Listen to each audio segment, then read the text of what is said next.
Jesus.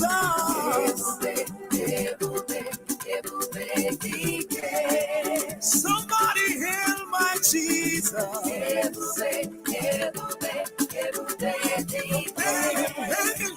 Hail my Jesus.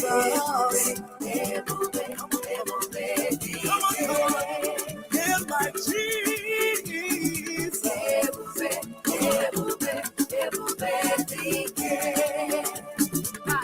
One thing we ask of you, one thing that we desire, and as we worship you, Lord, come and change our lives. One thing we ask of you, one thing that we desire, and as we worship you, Lord, come and change our lives. Arise, arise, arise, arise, take your place, be enthroned. The station with the artist station with the artist music.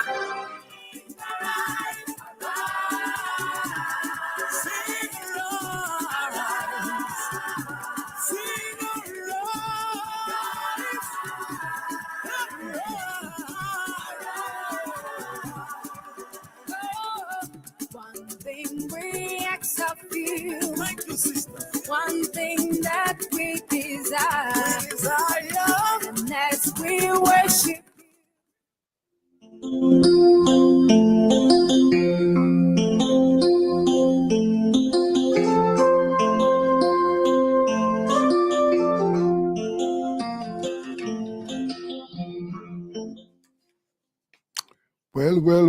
welcome to 2023. Wow, 2023, 4th day of January. This is our first program for the new year. Rebel Radio, coming to you live from Rockford in East Kingston. I am Desmond Richards, and we are here with our plate, chock full of mental nourishment for you. Now, the term Happy New Year, Prosperous New Year, Merry Christmas, these terms, they are very old, very, very old.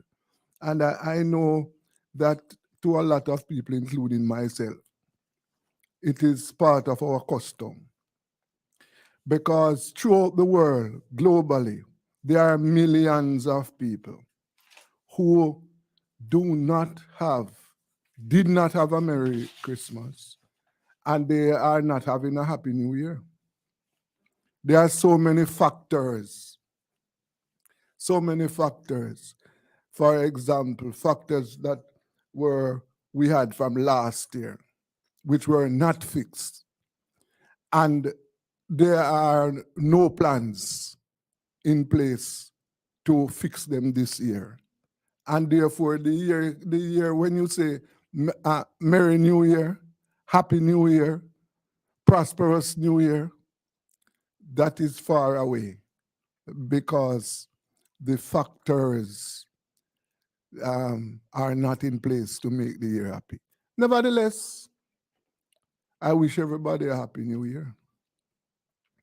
Now, for example, in Jamaica, nearly 1,500 Jamaicans were murdered last year.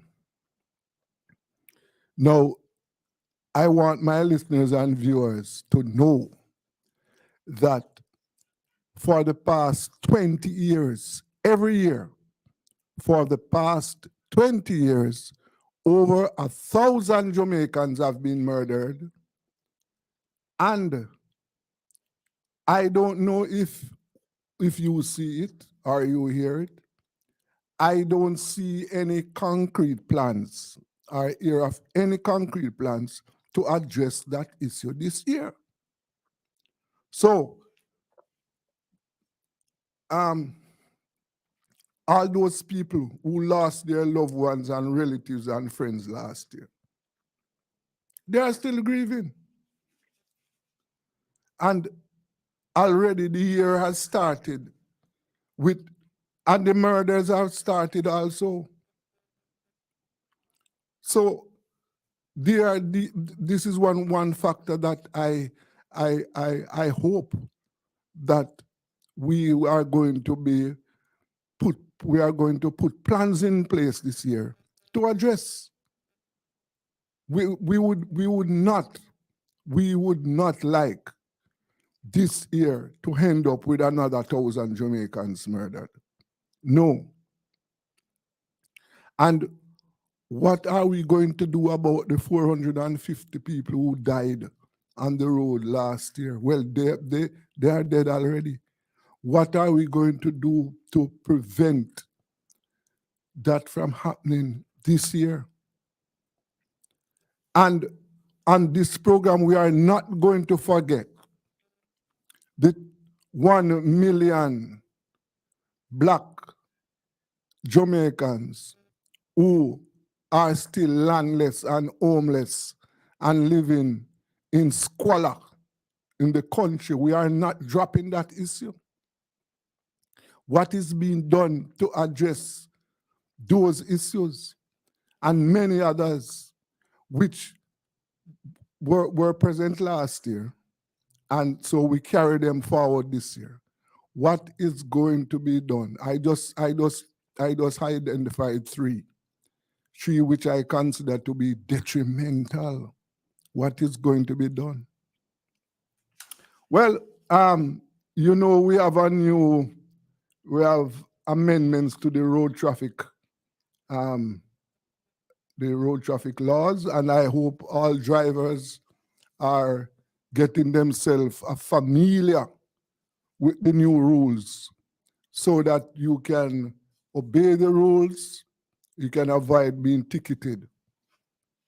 I have an 11-page document here which lists the new traffic offenses and the cost for them.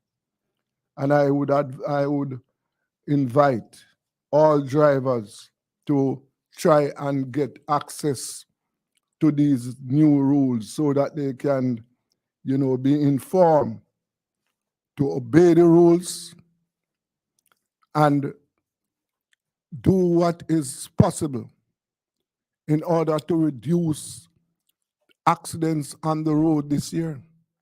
We definitely would want to reduce the number of fatal accidents on our roads this year.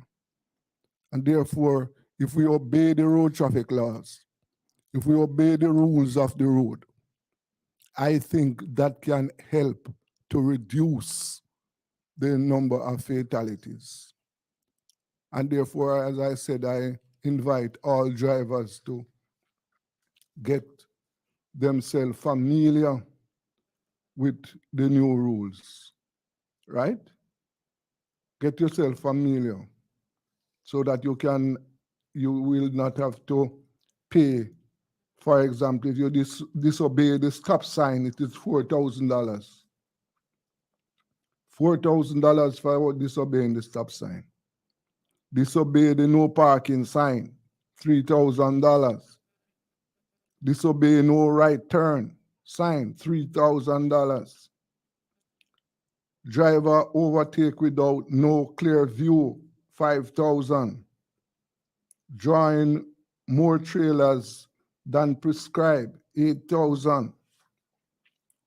Drive defective motor vehicle, $7,500. Right? Driving without registration plate affixed, $5,000.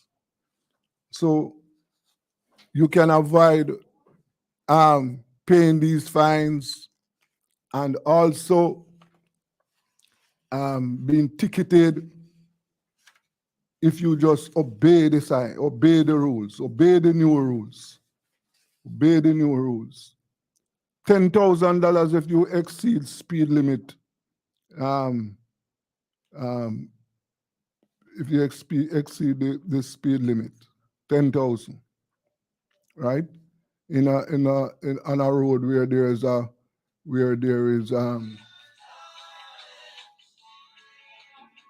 so there is, as I said, these are the things that you will have to do. You will have to do in order to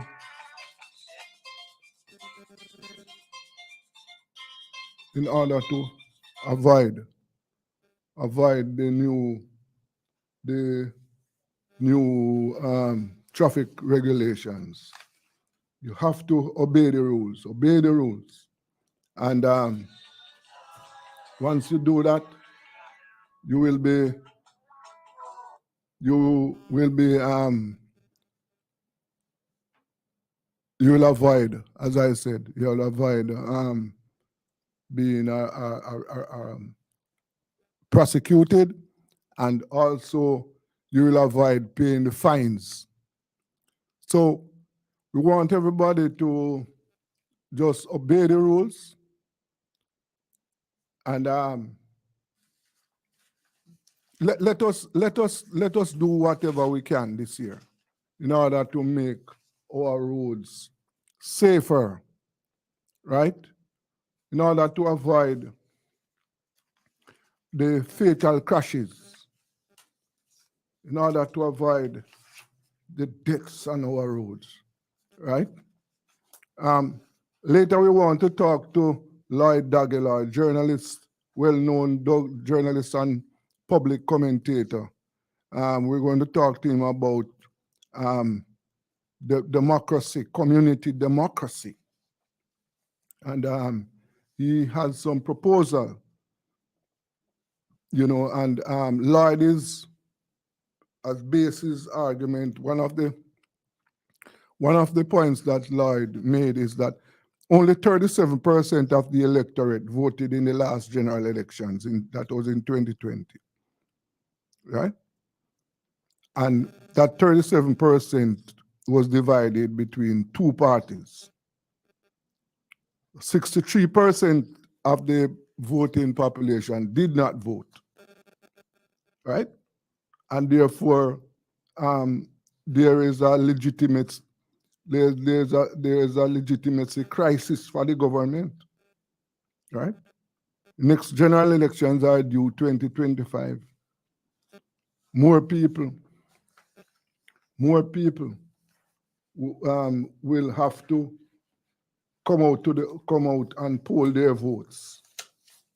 But it is incumbent on the government, and this includes the opposition also, because what are they going to do?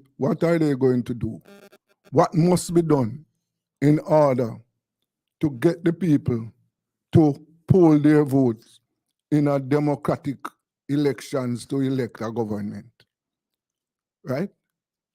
We can't continue with 60% of the people not voting.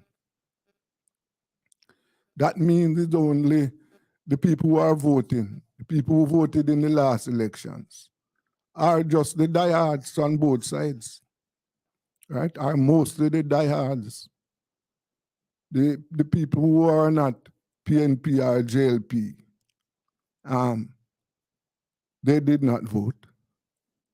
Although I understand also that a number of supporters on both sides did not vote.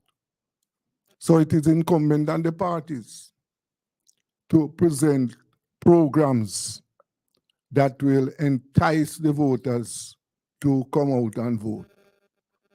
We'll be talking to Lloyd shortly in order for us to discuss what are his views on this voter apathy, and the fact that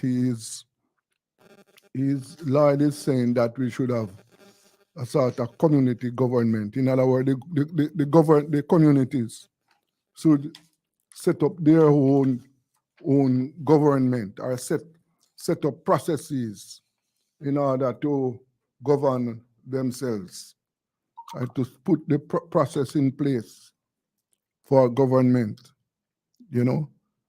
It's a very important discussion. Well, another important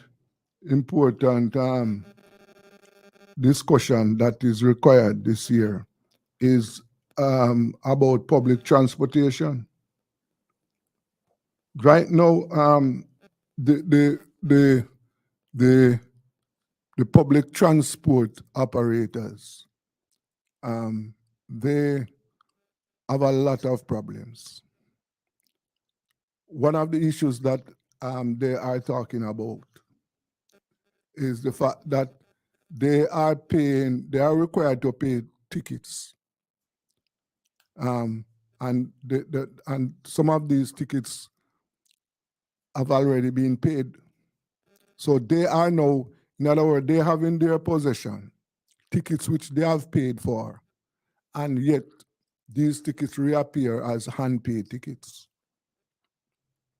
Now, the authorities should do something to sort out these knotty issues and to make them, legitimate and make them honest. Well, the new road traffic amendments will take effect in February. I understand that the government is going back to Parliament this month, later this month, in order to straighten out,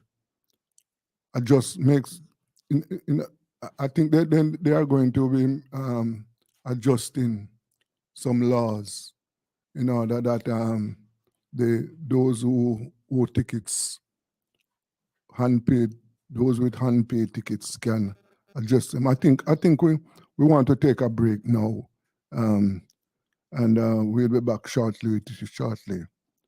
This is Rebel Radio. I'm Desmond Richards. Oh, in a rise and boast. Yeah, we give thanks like we need it the most. We have to give thanks like we really supposed to be thankful. Blessings all for my life and my thank God for the journey, the earnings, not just for the plus. Gratitude is a must. Yeah, we see blessings fall by my right hand.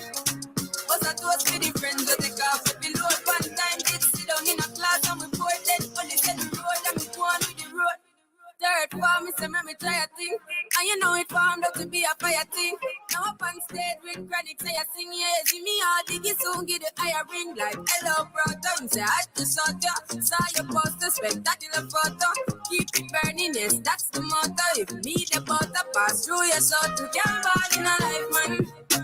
Me have to thank God for the journey, the earnings, are just for the plus. Yeah. And gratitude is a must. Yeah, me see blessings fall by my right hand. But I toast to the friends who take off the load. One time they sit down in a class and we pour then only said the road and we go on with it. That's how our blessings upon me. And send me to tell them a story. That's how our blessings upon me. And that's how I made to give him the door. Breathe, I'm delighted. Jah knows my passion ignited. Got the music get me excited. I'm coming like a potion. Blessings all for my life and my thank God for the journey, the earnings, and that's for the plus. Yeah, and gratitude is a must. Yeah, me see blessings fall by my right hand. But I toast for the friends we take off every load. One time did sit down in a class and we poured then only said the road and me go on with the road. First thing in the morning, when I wake up, thank God for life. Look in the mirror, say yes, I'm the best. Way too blessed. Yes, I'm the best. Way too blessed. No matter why you try, you could never be me, never I. Keep petting from the side. Let me take this thing well worldwide. Never had to pretend, 10. I'm a part-time two, that's a 10. Never ever beg friend. If they're not with me no worry about them. Whoa, blind man can see it. Whoa, so every day I repeat it. I say, first thing in the morning, when I wake up, God for life. Look in the mirror, say yes, I'm the best, best, best, best, best, best, best. Way too blessed, blessed, blessed, blessed, blessed, blessed, blessed. Yes, I'm the best, best, best, best, best, best, best. Way too blessed, blessed, blessed, blessed, blessed, blessed, blessed. 450 on the necklace. I know you like it rough, I get reckless. The way you lick it up, you gon' make me fall in love, baby. You gon' make it hard for the next. I'm the best, best, best, best. That's your boyfriend, I ain't impressed, Baby, when your body pop the top off the chest, work that body, throw you on the bed. Baby, what's the message in the bottle? And we lit tonight, don't worry about tomorrow. When she with me, she feel like she hit the lotto. And when I walk out, the things they gon' follow. Down the best, best, best, best, best, best, best. Way too blessed, blessed, blessed, blessed, blessed, blessed, blessed. Yes, I'm the best. On the news, me in my prime, on the crime with the dollar sign, money for my mind. Summon on the time for spend. Time for spend. I'm a style, put me on the map, made up on the top. I'm in name, coffee, swag a lot. Them a chopping on the time for them. Time for them. Do it for your best life, well.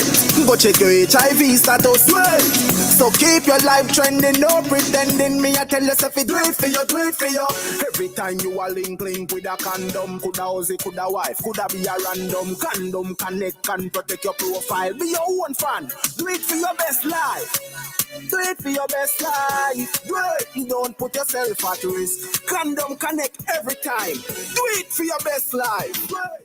The station with the artist station with the artist.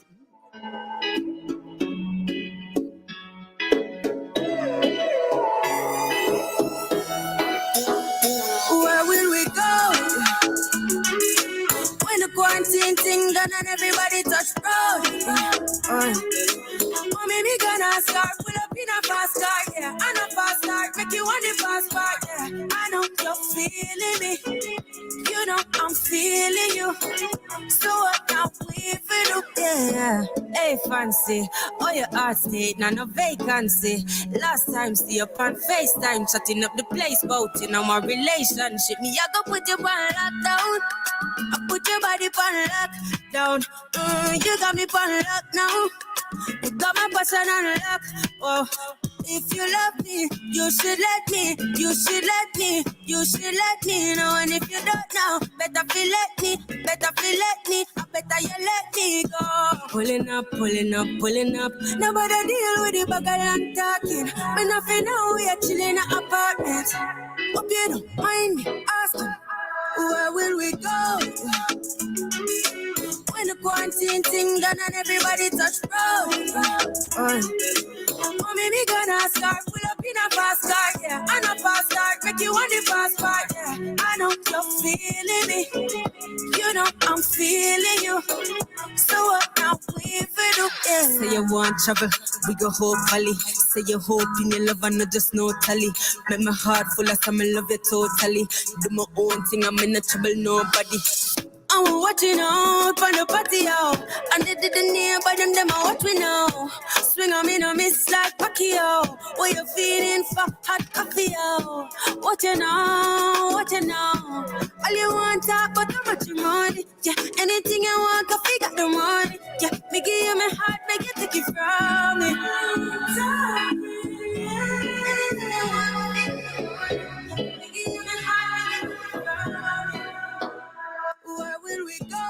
Where will we go now? When the quarantine thing done and everybody touch road. Where we go? Mommy, me gonna start, pull up in a fast car, yeah. And a fast start, make you want the fast part, yeah. I know you're feeling me, baby. You know I'm feeling you, baby. So what now we feel, yeah. Baby, are you feeling me? Cause I'm really feeling you. Baby, are you feeling me? Cause I'm really feeling you. I'ma pull up in my fast car. Pull up in my fast car. Everybody's in it for the rock stars. Anytime you see me, when it moves, I'm dry.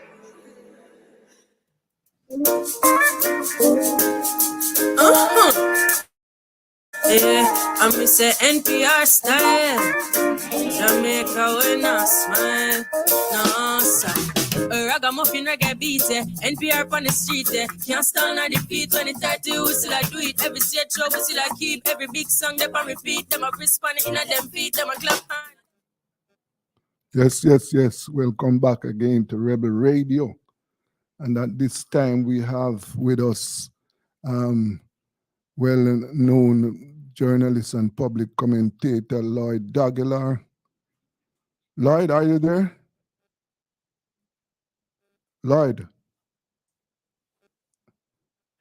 Reverend Roper. I'm not hearing none of them at all.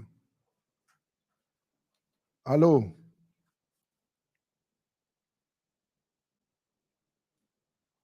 Hello? The music in me, coming like a potion, boy. Alright, yeah. Me have the waves never stuck in the ocean. I got the style them smoother than a lotion, boy. Yeah, now. I know everybody got the keys, but me have it with my seat. Give Caesar what for Caesar, give the youth them a feature. The new budget supplies from now until Christmas. Big discounts and super bargains. Paint up to 25% off. 20% off UPVC French windows. 10% off tiles. Decorative hardboard. $1,999. Bargains on slat wall, form ply, dress ply, lumber, steel, and lots more. Open every Sunday until Christmas. 195 Hazelbrook Road. Telephone 923-4560. New budget supplies. Jenna. Yeah.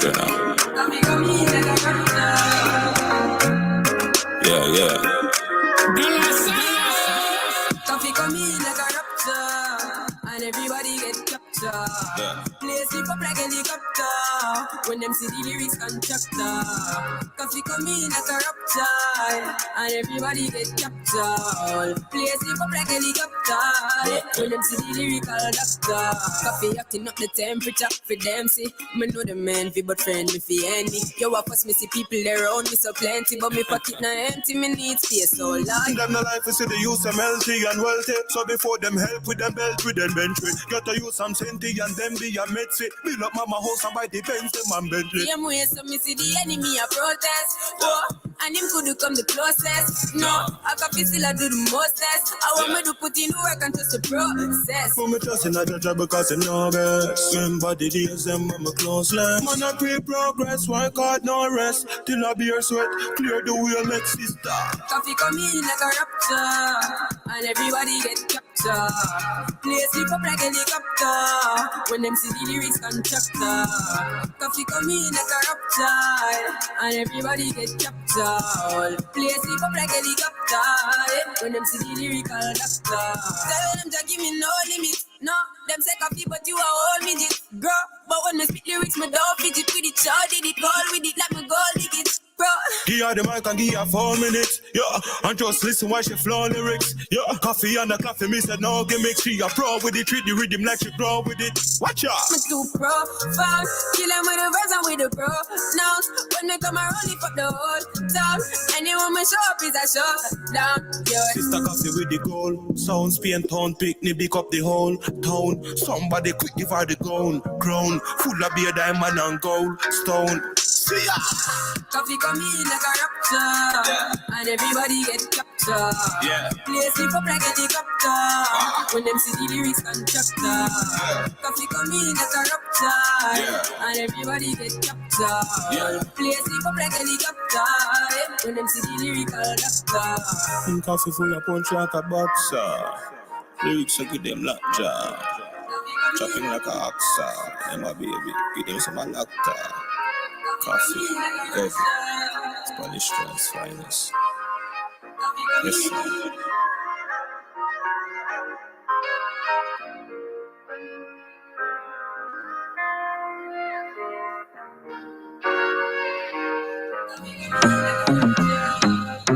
Can't ball in a life, man. Go on with it, go on with it. Yo, is it? Are you kidding me? Toast, yeah. So we are coming here with a force, yeah. Blessings we are reap and we coursing on full. Oh, in a rise and boast. Yeah, we give thanks like we need it the most. We have to give thanks like we really supposed to be thankful. Yes, yes, yes. Welcome back to Rebel Radio. And we have with us at this time well-known journalist and public commentator Lloyd Dagelar and the Reverend Garnet Roper, himself a well-known public commentator. Gentlemen, are you there? Yes, sir. Yes. Yes, I'm here. Yes. Well, Lloyd, you want to lead off the discussion by telling us about your suggestion about the people's government? Well, let me put it to you this way. There's been talk about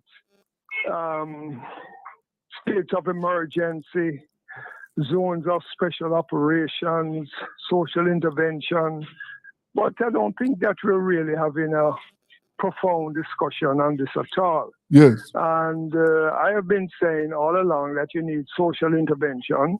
That's the most important. And one of the social interventions that I demand is free education. Yes. I believe that you need free education from the basic to the tertiary level. Because when you have people, young people in the community, they're not working, them don't have no education, then they are easy recruits for people who have guns and people who want to set up gangs and all that kind of stuff. Yes. So that is one aspect of social intervention. And I also believe that we need an economic state of emergency where we are going to go into these communities and we are going to provide employment for the unemployed youth in particular. That is not happening. And what I think is also necessary, because the soldiers and the police come in there, they don't know the community, they don't understand it, they don't know about the social issues that exist. The people know far more than the police and the soldiers know, sometimes even the politicians. And so we need to begin to talk about community self-government. We need to be able to start setting up community councils where the people will elect, appoint their own people. They know who they are. And when they come together, they can discuss the issues, whether it's health, education, housing, all of these issues, including crime and violence, and so on. And so they will come together and they will discuss them and they will come up with the solutions. And I believe that that is where we need to start. That is the kind of political changes that we need in this country, and we are not having, because the politicians have a opportunistic relationship with the people where they give them a little money and for them to vote for them, and then that's the end of it. Because as we need to spell out that in the last elections, only 37% of the people voted. Yes. And of that 37% of the people, 20 for the JLP and 17 or whatever it is for the PNP. So therefore, we have a legitimacy crisis where government in this country is concerned, because you have a minority government. So what we need is direct democracy, not indirect democracy. Because when you elect these people, you don't see them again until 5 years' time. When you watch your TV every night, you hear the people them say, boy, this happening, that happening, and see the MP, and it's only when election time the MP come around, and they usually come around and drop $1,000 here and $1,000 here, and that is where the corruption works. So we need to have direct democracy where the people begin to set up their own governing system and make their decisions and come up with the solutions that are necessary, and the state must respect it, and we the people must encourage them to do that. Otherwise it will be 6 of one, half a dozen of the other. We will just have state of emergency to state of emergency, and nothing is going to change. That is my position. Let me hear Reverend Roper's take on this. Well, I hear lies, but it's strange that he's sounding very populist, So all of it just bashed up. I think we have a crisis with the democracy itself.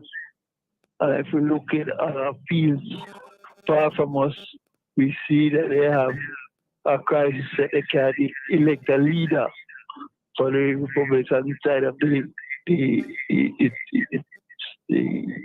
parliament. So the question is, has democracy been overrated or has it served us well? And I think part of our problem is that we are not exposed enough to other people and their own system. So we're making the suggestion about, changing our system and giving community groups, Mm-hmm. we don't know if it can work because we haven't been able to look at systems where they try those things, what came of them. I think we're in a real crisis, but I'm afraid that life solution is not going to resolve the crisis. You don't think it will resolve the crisis? No, it will kick the can down the road. Mm-hmm. All we do is just keep on electing PNP and JLP, and both of them have no solution. Both of them are corrupt. We have one of the most corrupt countries in the world. They siphon off about $750 million every year, right? Pocket it, corruption. And the people taking over, setting up community councils, coming up with their own solutions is only going to kick the can down the road. I beg to disagree with you, Garnet. I believe that that kind of argument shows a kind of enslavement to the corrupt political system that exists, and we need the people to rise up and get rid of this system that exists, just like how Sam Sharp decided that he didn't want to live as a slave anymore. We have to rise up and say we're not going to be slaves to this kind of corrupt, abusive, violent, bankrupt system that exists at the present moment. And I have confidence in the people that the time is going to come when they're going to rise up and they're going to change it. Now, what I'm proposing is not violence, but and so therefore, if you want to say, well, boy, we don't want that, and that I'm asking for peaceful solution, then the people will say, all right, then the only alternative now is to go out there and burn down the place. So it is your choice. If you want to live with what exists, then fine. But I don't think the people can continue to live with what exists anymore. I don't think by rejecting yours, one is rejecting everything. I just don't think that goes far enough, right? We need a quality of consciousness in decision making, which doesn't exist now. Yeah, but that is advocate by talking about community councils is advancing consciousness. There is a solution. 37% of the people voted in the last election. That means that people don't trust the system. And 70% of the people say the system is corrupt. Right? They say that it is corrupt. So what do you want? What are they going to do? Where's the solution where the system is concerned? What is said is that it doesn't end. The politics is no longer about people's life and reality, lived reality. So they're rejecting the political system because it is tinkering on the edges. It is bankrupt. It is a bankrupt political system. That is why they are rejecting it. All the politicians can offer them is a little $5,000 every 4 or 5 years when election time comes, and they don't see them anymore. But Lloyd, what I would like you to explain though, what you need to explain is how a community council explain the governance now. You know how they are going to set up the government, because we need a government. If we are going to replace this system of government, then it must be replaced by something that is workable. In other words, how are we going to have elections? How are we going to govern the society? Well, as I said before, right? You have a choice. It's either that you want a total overthrow of the political system, or you're going to reform and you're going to make compromise.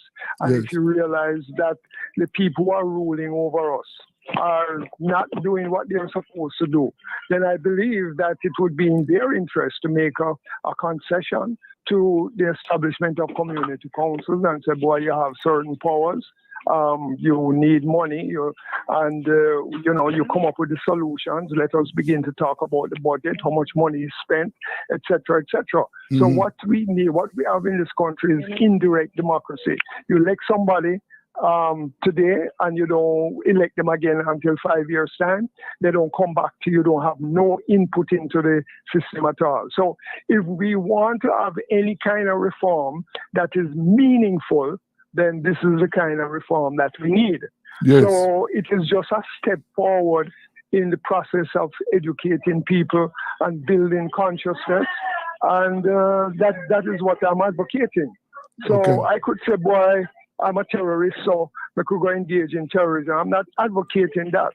I am saying let's look at this thing in a sensible way and let us come up with meaningful reforms. And if we can't reform the system, then we are going to have to be like Sam Sharp.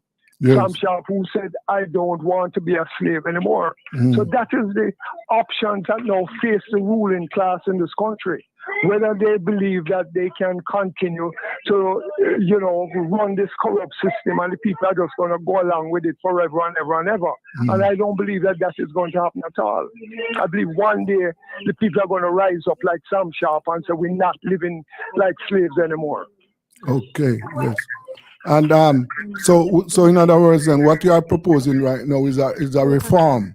We want the system to be a reform, and you are saying that empowering community councils, setting up them, organizing themselves is one way that can be used to reform the system. Exactly. Plus, I believe that community self-policing would be far more effective than the state of emergency that we have right now, because the people know who's a criminal, who's a bad man, who have gone, etc., etc. And I believe that the criminals would more respect them. If they say, we know who you are, we know what you're doing, etc., etc., etc. The police come inside here, they don't have no knowledge, no nothing. They don't have no relationship with the people at all. The most they can do is box down people and kick down people and shoot people and kill people. And that alienates the people totally in these communities. So what we need is also community self-policing. We need that, and that can be done. Yes. Reverend Roper. Reverend Roper. Reverend Roper. Yeah. Yes. You hold on. I have a question for you. I'm asking you. No, I have a question for you. The question is, you agree that the existing system needs to be reformed? You agree with that? Yeah. I'm asking. We need a way of injecting new thinking. How? New thinking in the society. Oh. People have to work on what are their models. And this is the thing that the problem exists. No care who runs the police force, the decision towards excessive force or violence in a community which really don't believe in the rule of law, because I think it is the law only serves the interest of the ruling class. So we have to come up with new paradigms, new methods. And I respect Lloyd's solution because he's just responding to the failure and proposing what he thinks would replace them. But he does not answer your question, which is what is the governance. But the dominant thinking comes from the same kind of paradigm, Well, I mean, Garnet, if let us say the government said, boy, we're going to have an election next year. And my organization is called the People's Anti-Corruption Movement. And let us say we go there and say to the people, listen, Trenchtown, Denham Town, Tivoli Gardens, all over. Our main demand is for community council. And if you come to us and say you agree with it, then we can work a political deal. Is there anything wrong with that? I mean, can't something like that happen? What is it that gives these people the legitimacy? I beg your pardon? What gives them the legitimacy? Why should we believe that they will do things differently? Why? That the people do differently. I mean, what I'm saying is, what I'm talking about are the deficiencies, the political deficiencies that exist. The people have no say in the political system. Look at education. I agree Look with at that. education, for example. But I don't think moving it from Duke Street to Trenchtown is going to solve that problem. Well, I mean, if you don't move it to Trenchtown, then where you're going to move it to? It's going to get worse. So Duke Street has to make some concessions to Trenchtown and Denham Town and all these other places. If Duke Street is not willing to make that concession, then you're going to have more crime, more killing, more violence. That is all you're doing is encouraging those things to happen. So if you want change, then you have to make some intelligent concessions to the people. Because the political parties are bankrupt. To them, totally bankrupt. Gentlemen, for example, look at the crime situation, for example. For the last 20 years, every year for the last 20 years, over 1,000 Jamaicans have been murdered. Last year, it was close to 1,500. No, what, I don't see any plan. I don't hear of any plan to address this particular problem. In other words, what is going to be done? What must be done in order to reduce the number of killings this year? These are some of the fundamentals. It happened last year. It happened for 20 years. Are we going to continue? Well, listen. We're talking about guns coming into the country, for example.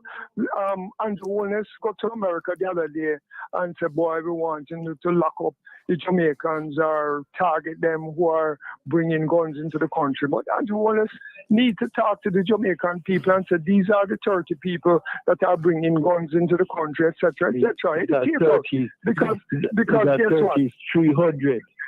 Because guess what? I mean, some of these people who is claiming are bringing in guns are probably connected to the political parties as well. So he's going there and whispering to Department of Justice people in America and FBI and all that kind of stuff. But he don't have that kind of conversation with us. So therefore, it means that the police is not able to arrest anybody who bringing in guns. So therefore, the thing is going to continue. And when you have unemployed youth, uneducated youth, and you don't address those problems, then what you think is going to happen? The thing is going to keep on reproducing itself and repeating itself over and over. As Desmond just said, over the past 20 years, 1,400 people are killed every year. It's just going to continue. Yeah. The issue is still to apprehend those who the intelligence point to are the violence producers and then build a case against them. Right? But we are unwilling to do that because the parties are invested in keeping these people on the streets. Exactly. They are connected. You hear say why on the harbor them find a container with guns and things, but you never hear anybody get arrested. So I mean, I would imagine that if you're the police and the guns come for Paul or Mary or Peter, you let Paul, Mary or Peter come and collect the guns, and then you arrest them and say, well, boy, so and so and so. You never hear anybody get arrested for guns coming into the country. Why? I mean, that shows a serious deficiency in the police system. And I suspect that it is because the people who bring the guns into the country are politically connected. It's as simple as that. Remember, in the 70s and the 80s in particular, the two political parties were getting guns either from the CIA or from Cuba or wherever else. And they had their garrisons and they set it up. And trust me, a lot of the garrison business is still continuing to this day. Well, I just saw a news report today that the 600 cocaine valued at US 600,000 was seized at the airport, the Norman Manley airport. And the news today reported that the person who is arrested is related to a member of parliament in central Manchester. There you go. Yeah. There you go. Right? There you go. And that is the 90 million J dollars worth of cocaine. Yes, right? yes. Remember in the 80s, you know, Mr. Edward Siaga was accused in the Congress for being involved in drugs transshipment, and them said that him have some whole heap of money in the Cayman Islands, and Siaga threatened to sue. He never sued nobody at all. And he had a congressman who said, well, want to leave him alone. Right? And there are other politicians that set up shell companies abroad, engage in money laundering. I mean, the system is so corrupt, man. It's amazing. And they're involved in drugs, they're involved in guns, they're involved in money laundering, they're involved in all kinds of things. That is the kind of system we have in this country. I'm optimistic about the solution, which is to target certain people which are targeted to, you know, instead of state of emergency, go after them and then build a case in 49 days against them. That, I think, is a very, you know, sensible way to go at it.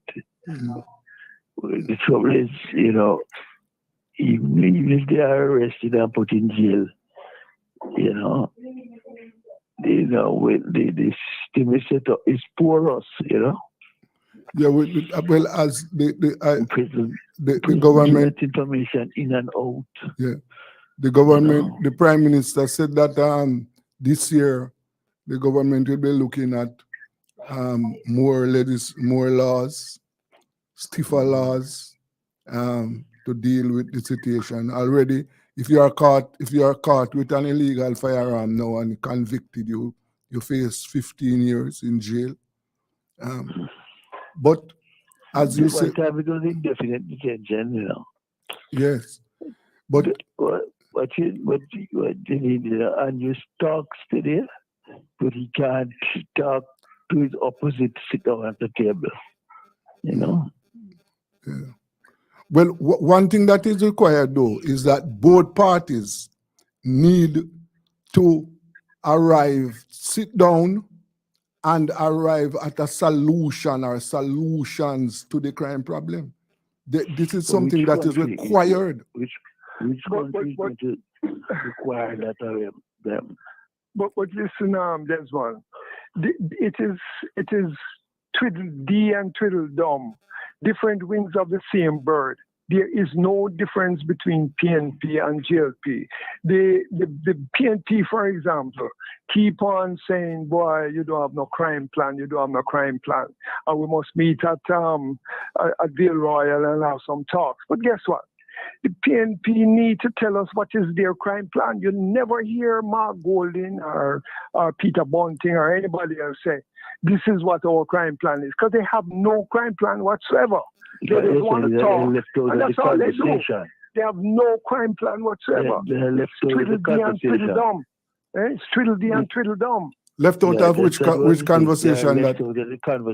Which conversation they are left out of? They have put a thing forward that they would target the 300 that are deemed to be violent producers and build a case against them.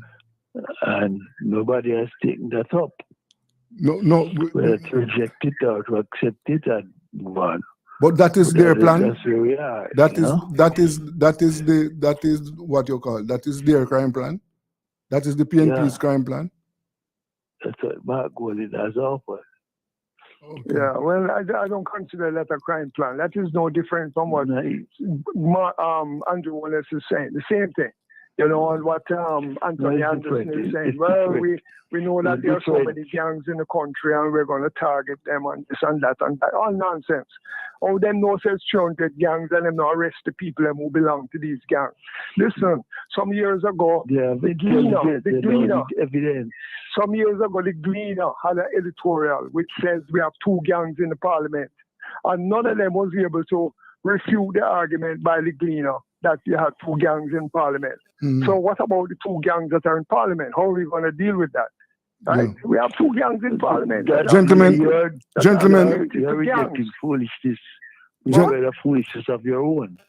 Foolishness of my own? I'm telling you what the Gleaner says. The Gleaner says there are 2 gangs in parliament. What do you mean that is foolishness?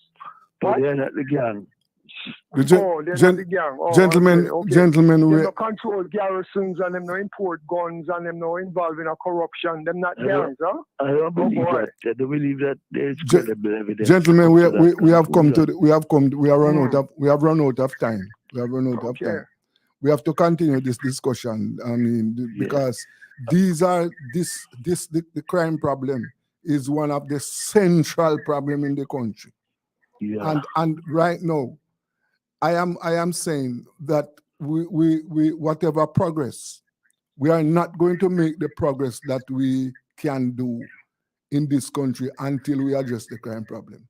I want to thank Reverend Garnet Roper and my colleague Lloyd Dagelar, both my colleagues. I want to thank you, gentlemen, and to be continued. This All the best. Take care. This is Rebel Radio. I'm Desmond Richards. All the best. Take care. Bye-bye. Thank you very much, gentlemen. Thank you. Okay. Well, yes. These are some of the issues that we have to address in the country. We cannot just allow them to just go on and continue like that, or else what we are going to do is continue counting numbers. So if we don't move to address these problems in a meaningful way, they are going to repeat themselves. And then next year, this time, those of us who survive will be talking about them. And what we'll end up with is a repetition. We need some serious issues. Yes, coming up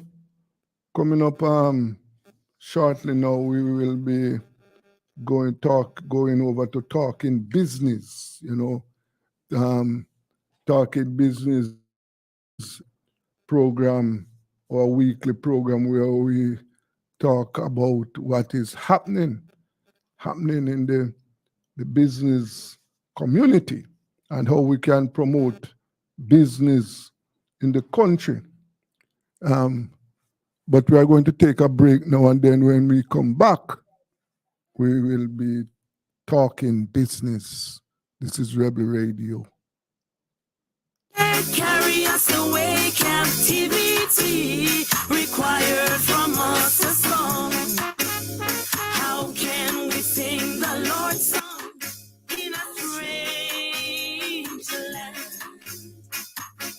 So let the word of my mouth and the meditation of my heart be acceptable in thy sight, oh Lord. So let the word of my mouth, the meditation of my heart be acceptable in thy sight, oh Lord. Little more oil in my life, keep it burning, burning, burning. A little more oil in my life, Lord, I pray. A little more oil in my lamp, keep it burning, yeah. Keep it burning till the break of day.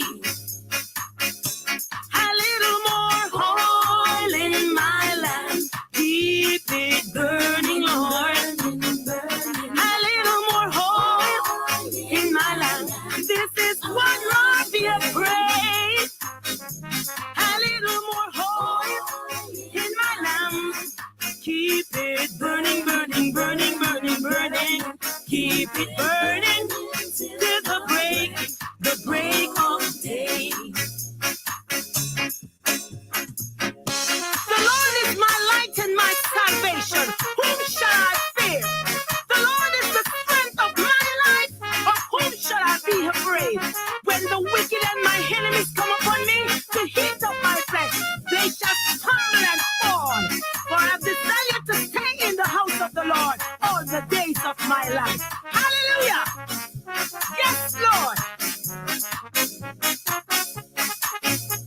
Hey, I said I wish somebody's soul would catch a fire, catch a fire, catch a fire.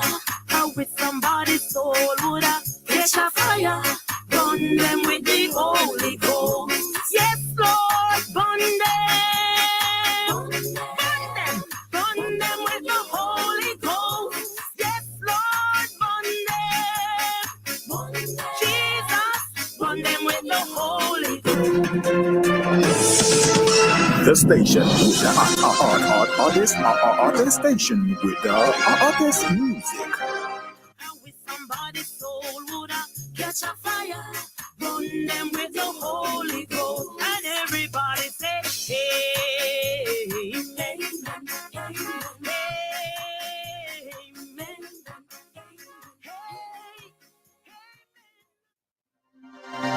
God is good. God is good. God is good to me. How could I let him down? How could I let him down? How could I let him down? He's so good to me. God is good. God is good. God is good. God is good to me. How could I let him down? How could I let him down? How could I let him down? He's so good to me.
in my soul.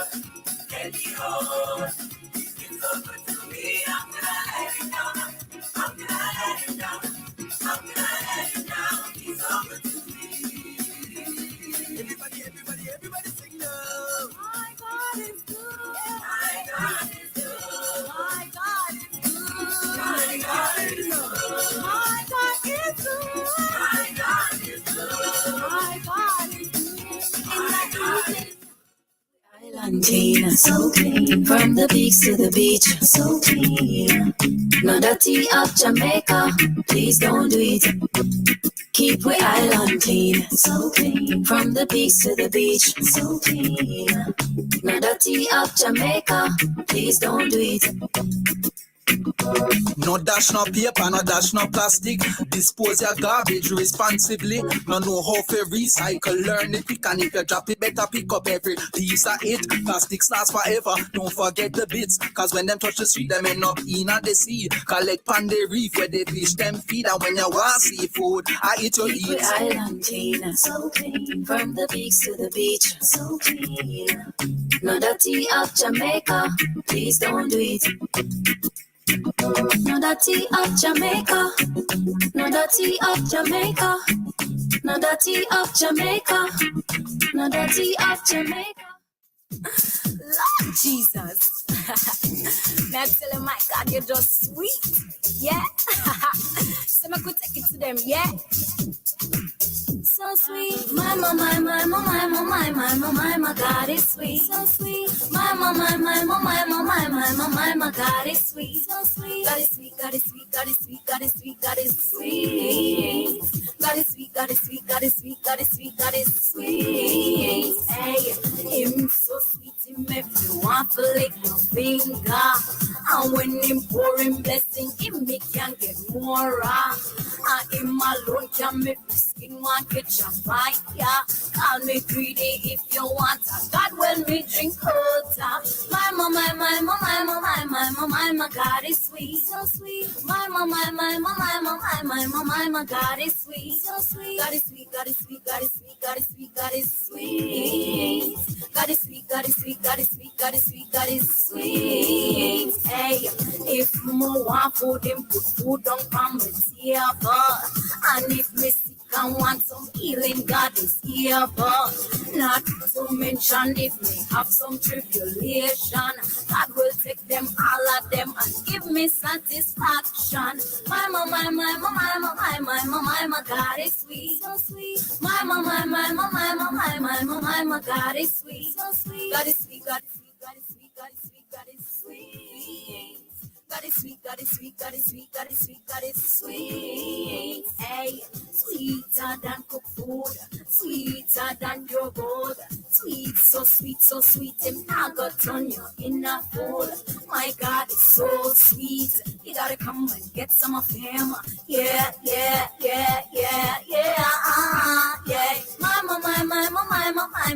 My God is sweet, so sweet. My God is sweet, so sweet. God is sweet, God is sweet, God is sweet, God is sweet, God is sweet.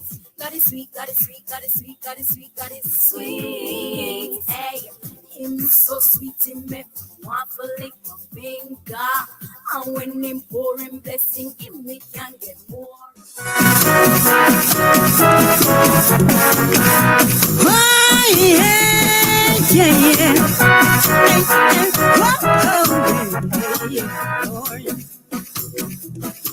Jesus came into my life early one Sunday morning. He said, woman, what you doing? Take up your bed and walk. Yeah. See, I was going through some trials and tribulation, too much frustration. Yeah. You see, I'm running and I'm jumping and I'm skipping and I can't stand still. You might say that I'm a mad woman. Yeah. I'm just a glad woman, feeling the spirit of the Holy Ghost. Yes, I'm just a glad woman. Yeah. That's why I'm running. running and I'm jumping and I'm skipping and I can't stand still. See, I was so all alone, my life turned upside down. Yeah, nothing to eat, almost to live on the street. Yeah, I lay flat on my back and I said, oh Lord, what's next? I cried out to Jesus and he heard my cry. So you see, I'm not a mad woman. No, yeah. I'm just a glad woman feeling the spirit of the Holy Ghost. Hey, I'm not a mad woman. No. Yeah. Cause I'm running and I'm jumping and I'm skipping and I can't stand still. Whoa. Yeah.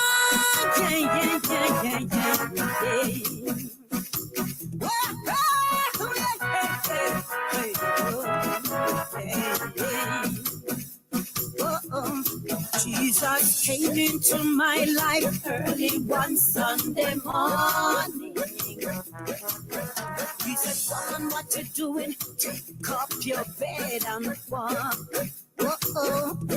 See, I was going through some trials and tribulation, too much frustration. Now I'm running and I'm jumping and I'm skipping and I can't stand still. You might say that I'm a mad woman. No, yeah. I'm just a glad woman feeling the spirit of the Holy Ghost. Oh, hey, I am a glad woman. Yeah, yeah. That's why I'm running and I'm jumping and I'm skipping and I can't stand still. Cause he's a healer, he's a preacher, he's a teacher, he's a awesome God. Cause he's a healer, he's a preacher, he's a teacher, he's a awesome God.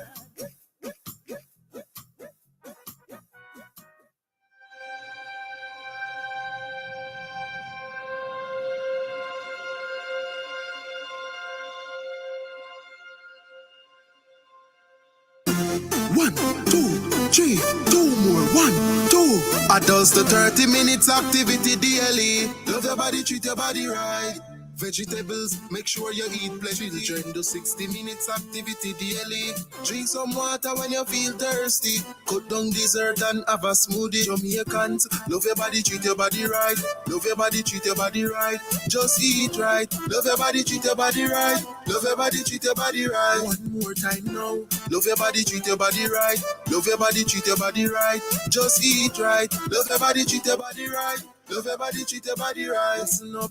Make sure you know your health status. Go a doctor and get a regular checkup. Chronic disease can slowly creep up. We can lower the risk and live up. If we just eat right and get moving, jumping, running, dancing, or skipping, change the children, them lazy habit. Make them play out the door and put down the tablet. Jamaicans, love your body, treat your body right. Love your body, treat your body right. Just eat right. Love your body, treat your body right. Love your body, treat your body right. Jamaica get moving. Love your body, treat your body right. Love your body, treat your body right. Just eat right. Love your body, treat your body right. Love your body, treat your body right. After 2, make me hear you say I love me. 1, 2. I love me. 1, 2. I love me. 1, 2. I love me. After 2, make me hear you say I love me. 1, 2. I love me. 1, 2. I love me. 1, 2. Jamaicans, love your body, treat your body right. Love your body, treat your body right. Just eat right. Love your body, treat your body right. Love your body, treat your body right. One more time now. Love your body, treat your body right. Love your body, treat your body right. Just eat right. Love your body, treat your body right. Love your body, treat your body right. Jamaica get moving. Love your body, treat your body right. Love your body, treat your body right. Just eat right. Love your body, treat your body right. Love your body, treat your body right. One more time now. Love your body, treat your body right. Love your body, treat your body right. Just eat right. Love your body, treat your body right. Love your body, treat your body right. Listen up. treat your body right. Love your body, treat your body right.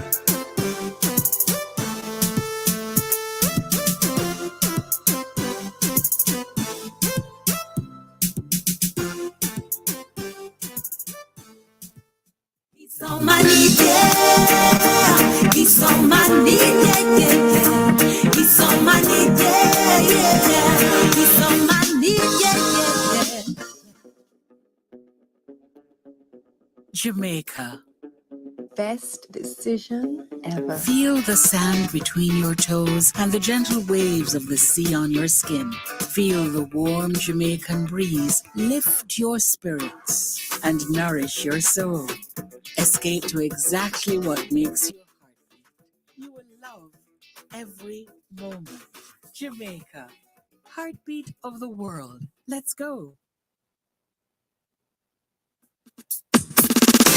We don't care what nobody wants to say. As long as the father sit on the throne. We can't, we want dead be home.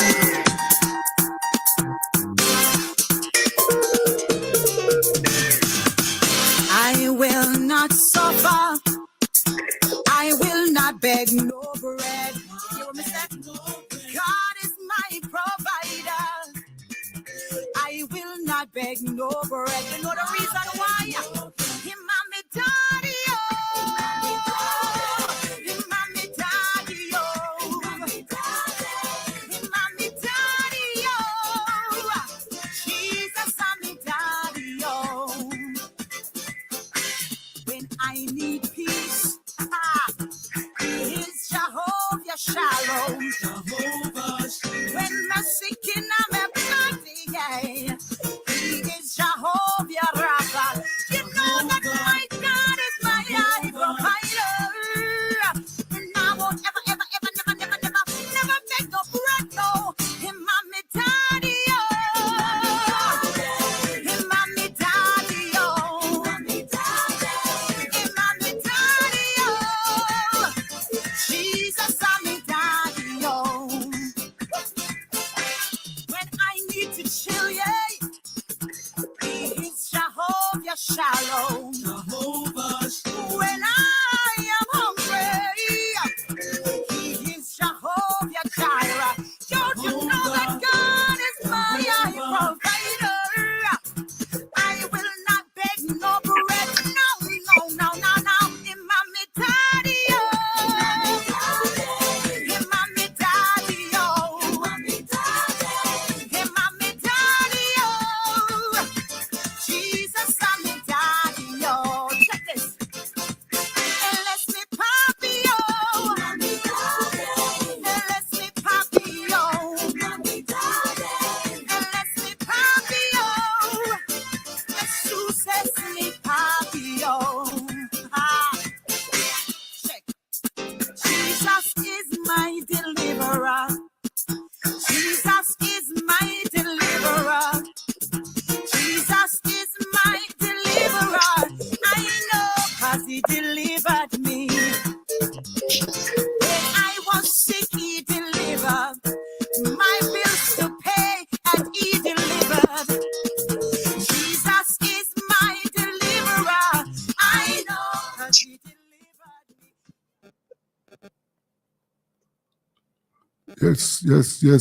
Yes. Rebel Radio. Welcome back to Rebel Radio. And we are talking business now. And we have with us the opposition spokesman on investment, Mr. Anthony Hilton. Mr. Hilton, are you there? Hello. Yes, sir. No, Hello? yeah, are you hearing me? Hello? Yes, I am. Yeah. Okay. Yes. As I said, welcome to the program, sir. You know, one of the things that Thank you. yes, one of the things that I want to discuss with you is that I saw where Verbal IC, where the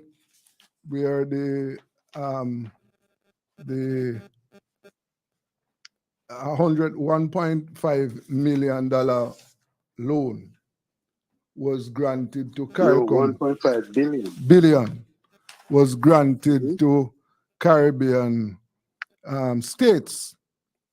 But I saw where you call on the Jamaican government to explain its position, because as if the Jamaican government was absent from what I think is a very progressive move. Yes. First, just to put in context, this is a discussion that has been long overdue, long in the making, where CARICOM and Africa, through the African Union and the Africa institution, in this case, the Africa Exim Bank, Yes.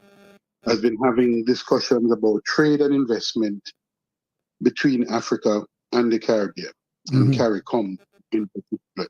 Right. Out of those discussions that were held in September of last year, we're in 2023 now. This happened in 2022.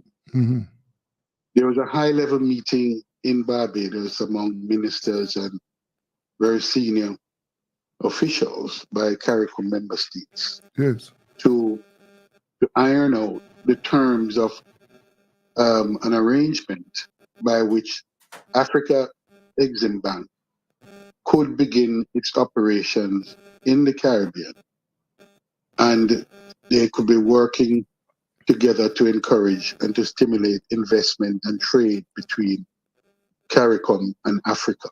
Right. Out of those, there was a signing.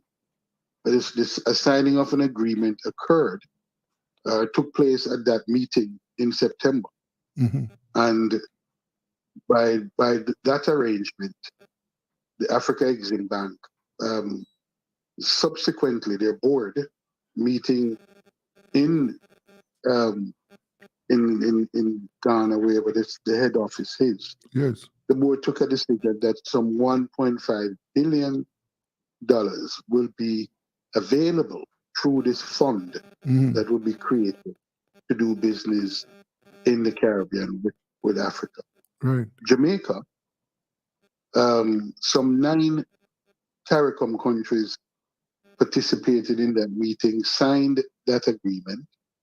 6 CARICOM members were absent. Jamaica being, well, not absent in the sense they had no one, but Jamaica was represented by its ambassador to CARICOM, to the Caribbean, and based in Trinidad, and representing at that level. But what was unclear to me was to exactly what was the brief or the instructions given to the ambassador, because he did not even initial the document. He did not sign the document. Yeah. Because the practice normally is that a representative at that level, meaning being either the ambassador or, as it should have been in this instance, the minister or the prime minister, would have signed the agreement with the understanding that it would be later ratified in the various capital, in this case in Jamaica, by the cabinet in Jamaica. And certainly made the terms of which will be certainly made public, to the wider population. Yes. None of this occurred. The ambassador did not sign. Clearly, he had no such instruction, and we were unclear what the position of the Jamaican government was at the time, and still is, as to the possibility of them becoming a party to it, and if not, why not? No explanation was given. There's just total silence, as I said, deafening silence on this matter. And it is a matter that for some of us who long believe that CARICOM Africa trade is not only desirable but necessary, we are more than concerned about the silence that has occurred since those developments in September and the signing by some other member states of CARICOM. Yes, of course. So that was the basis on which I made the call for the government to clarify its position, to state clearly yes, what is its position in respect to the Africa Exim Bank making this fund available to participate in CARICOM, because the Africa Exim Bank has done so on the clear understanding that there has been this historic interest and continuing interest in CARICOM member states wanting to do business in Africa, but understanding that there have been long-standing barriers or constraints to that trade, and these funds are funds that are now being made available for private sector interest and government interest in the Caribbean for critical projects that can help to stimulate the business of investment and trade between Africa and CARICOM. Yes. So it really now is over to the respective governments and the private sector and the business sector in CARICOM to begin to engage through the Africa Exim Bank once it starts operation in the region, and to begin to see what are the types of projects that should be invested in to make that trading arrangement with Africa stronger. We have issues of transportation, we have issues of just the logistics of doing business in Africa, whether it be ship or air or more better connectivity to the various African states. And all of these issues are things that need to be worked through. Right. So for which you need funds. And these funds are now being made available by decision of the board. And we believe it's crucial that the Jamaican government, on behalf of the Jamaican people, states its position as to what is its views and its position on this development. Absolutely, because this I think this is also an avenue for broadening our trade relations. I mean, the Caribbean trade relations, and this is and the fact that we in the Caribbean have been talking about Africa, and our roots is in Africa. This is an opportunity for us to broaden our relations. I can't understand why the government would not would shy away from this. I don't understand. Well, that's correct. I mean, our historic mission has been for some of us to return to Africa, for others to do business in Africa. Africa itself has made the diaspora, of which the Caribbean is a part, what it calls the sixth region of Africa. Yes. And this is part of their arrangements in the Africa Union, in its constitution and in its policies and structures. Yes, sir. So Africa considers the diaspora and the Caribbean, CARICOM in particular, as an important part of its vision, its overall arrangement. It is something that those of us who have been engaged over the years in strengthening relations, bilateral relations with Africa, welcome tremendous. And so again, in that context, but at the same time, the government through its tourism minister has been making overtures to Africa. Yes. For African tourists to come from Africa to the Caribbean. A flight was inaugurated from Nigeria to Jamaica recently, although on a sort of intermittent basis, something that we hope will be regularized and made into a scheduled flight arrangement. But we're seeing mixed signals from the government. On the one hand, the tourism minister is engaging African states and member countries of Africa to improve tourism flow to and from Jamaica. And on the other hand, we have this development with the Exim Bank, Africa Exim Bank on trade and investment, and there's deafening silence from the government. Yeah. Mr. Hilton, what it is early, but what are you looking at? What do you see in your lenses as far as investment is concerned for 2023? Well, I mean, I'm not in the government. I'm in the opposition, and we don't control the levers of powers. But I mean, I think for Jamaica, the opportunities beyond the traditional opportunities that we've had in tourism and in agriculture and in manufacturing, I've long argued that we are missing an opportunity in getting significant investment and in positioning Jamaica as a logistic hub, a global logistic hub for the region and for the hemisphere. I think events subsequently, including the pandemic, the COVID-19, made very clear why that vision is something that should be made a reality, because the supply chain disruptions that is now affecting the world and causing inflation, and even here in Jamaica, the rise of prices of goods and services, and the Bank of Jamaica responding with high interest rates, which is killing small businesses and really weakening the economy.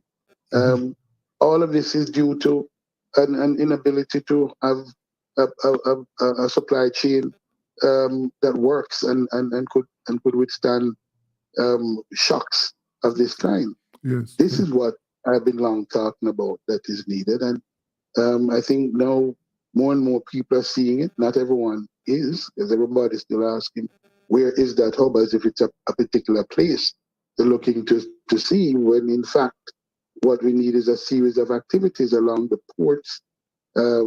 We know of certain the Cayman Islands development. I'm aware of other private investments that are taking place in building out critical aspects of the infrastructure. So things are happening, but not at the pace at which I believe it needs to happen. And I think a lot more needs to be done before we can achieve that status and to address the supply, so proper supply chain arrangement, not only for Jamaica, but for the world and for the rest of the Caribbean. So that's a status, and that's a position that we need to achieve, not just for ourselves, but for the global trading system. Have you read the IMF report, or yes, the IMF report, which look at what is likely to happen to one third of the world's countries? Have you seen that? Yeah, well, I'm aware of the report. I've not read it myself, but I know what the findings are. I've been listening to it, and the global recession is taking hold in many parts of the world already. There is a slackening of demand in many places that is affecting the global economy and global growth. And so the predictions are that with all of the challenges of the inflation, which is driven largely by the supply chain problem. This is the point I'm making. So one of the takeaways from the COVID that I'm hoping that the Jamaican people are getting clearer and understanding much clearer is that there's a link between your ability to supply. So the problem we have now is not only a demand imbalance, but it started with a supply imbalance. This was caused by the COVID-19 disruption, which is now in turn causing high inflation, and the response to it, which is high interest rates by the many central banks all over the world, including the Bank of Jamaica, is now having a dampening effect on demand. So you have the world now is in a fairly unbalanced state. So it will have an effect on the level of growth and the rise of and the cause of a recession, because you have these imbalances. I see where United States might escape this recession, though. Well, let me tell you, and I'm glad you brought that up, isn't it? Because if you look at the specific responses by the United States government, and you compare it to our government's response, you'll see that there are two different sets, and not just our government, but a number of countries' responses around the world.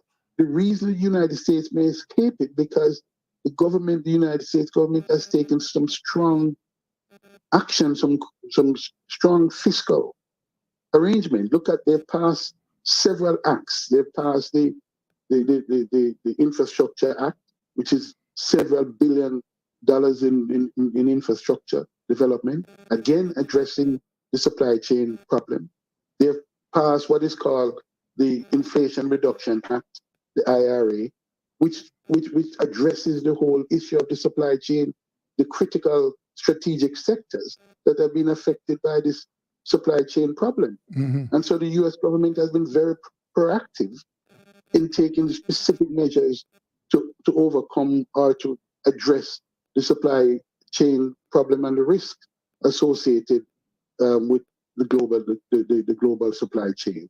Bringing into the US and incentivizing investments into the US around some critical sectors, including the chip sector that makes the semiconductor issues that manufacture.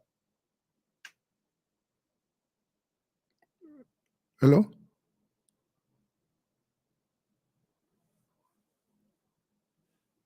Hello?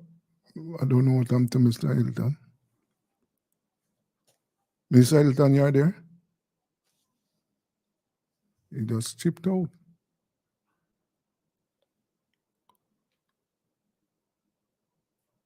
Mr. Hilton?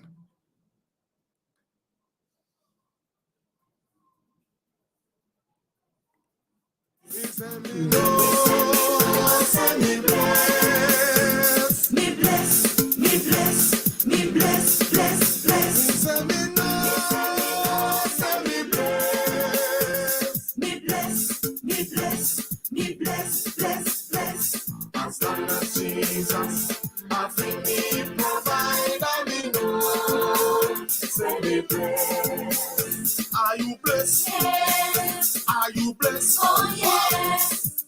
Jump around if you know say you're blessed. Yes. Wave your hand if you know say you're blessed. Yes. Kick up your foot if you know say you're blessed. Yes. In the morning you know say you're blessed. In the evening you know say you're blessed.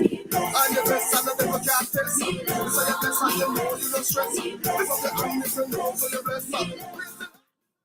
Mr. Hilton? Yes. Okay, we had some technical issues a while ago. Yeah, continue, please.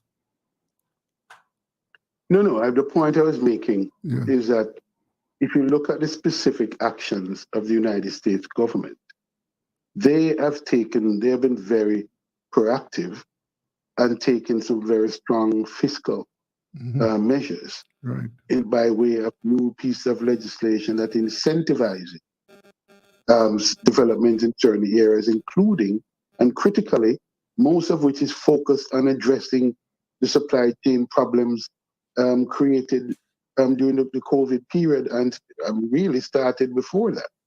But they have taken positive steps to improve their internal supply chain arrangement and their global supply chain arrangement, making certain strategic decisions and spending quite a bit of money. Now, we don't have the same level of funding, but we have been saying this government, it is clear from the pronouncement by the Minister of Finance that they have surpluses that have built up as a result of certain of the measures that were put in place from our administration and continuing now that they are benefiting from. And so there are surpluses. The question is, how are we directing those surpluses to make sure that we help to stimulate our economy and to keep it strong and to overcome some of the fallout from the COVID-19 pandemic?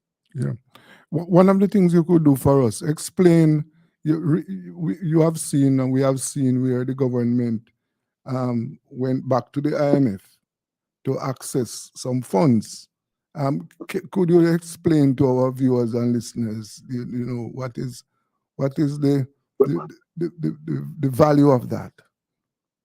Well, first of all, I think the first thing is that all we've been treated to so far are some general pronouncements. I think we need to, when Parliament resumes, I would expect that something will be tabled in the House on that arrangement, detailing the terms and conditions of that arrangement.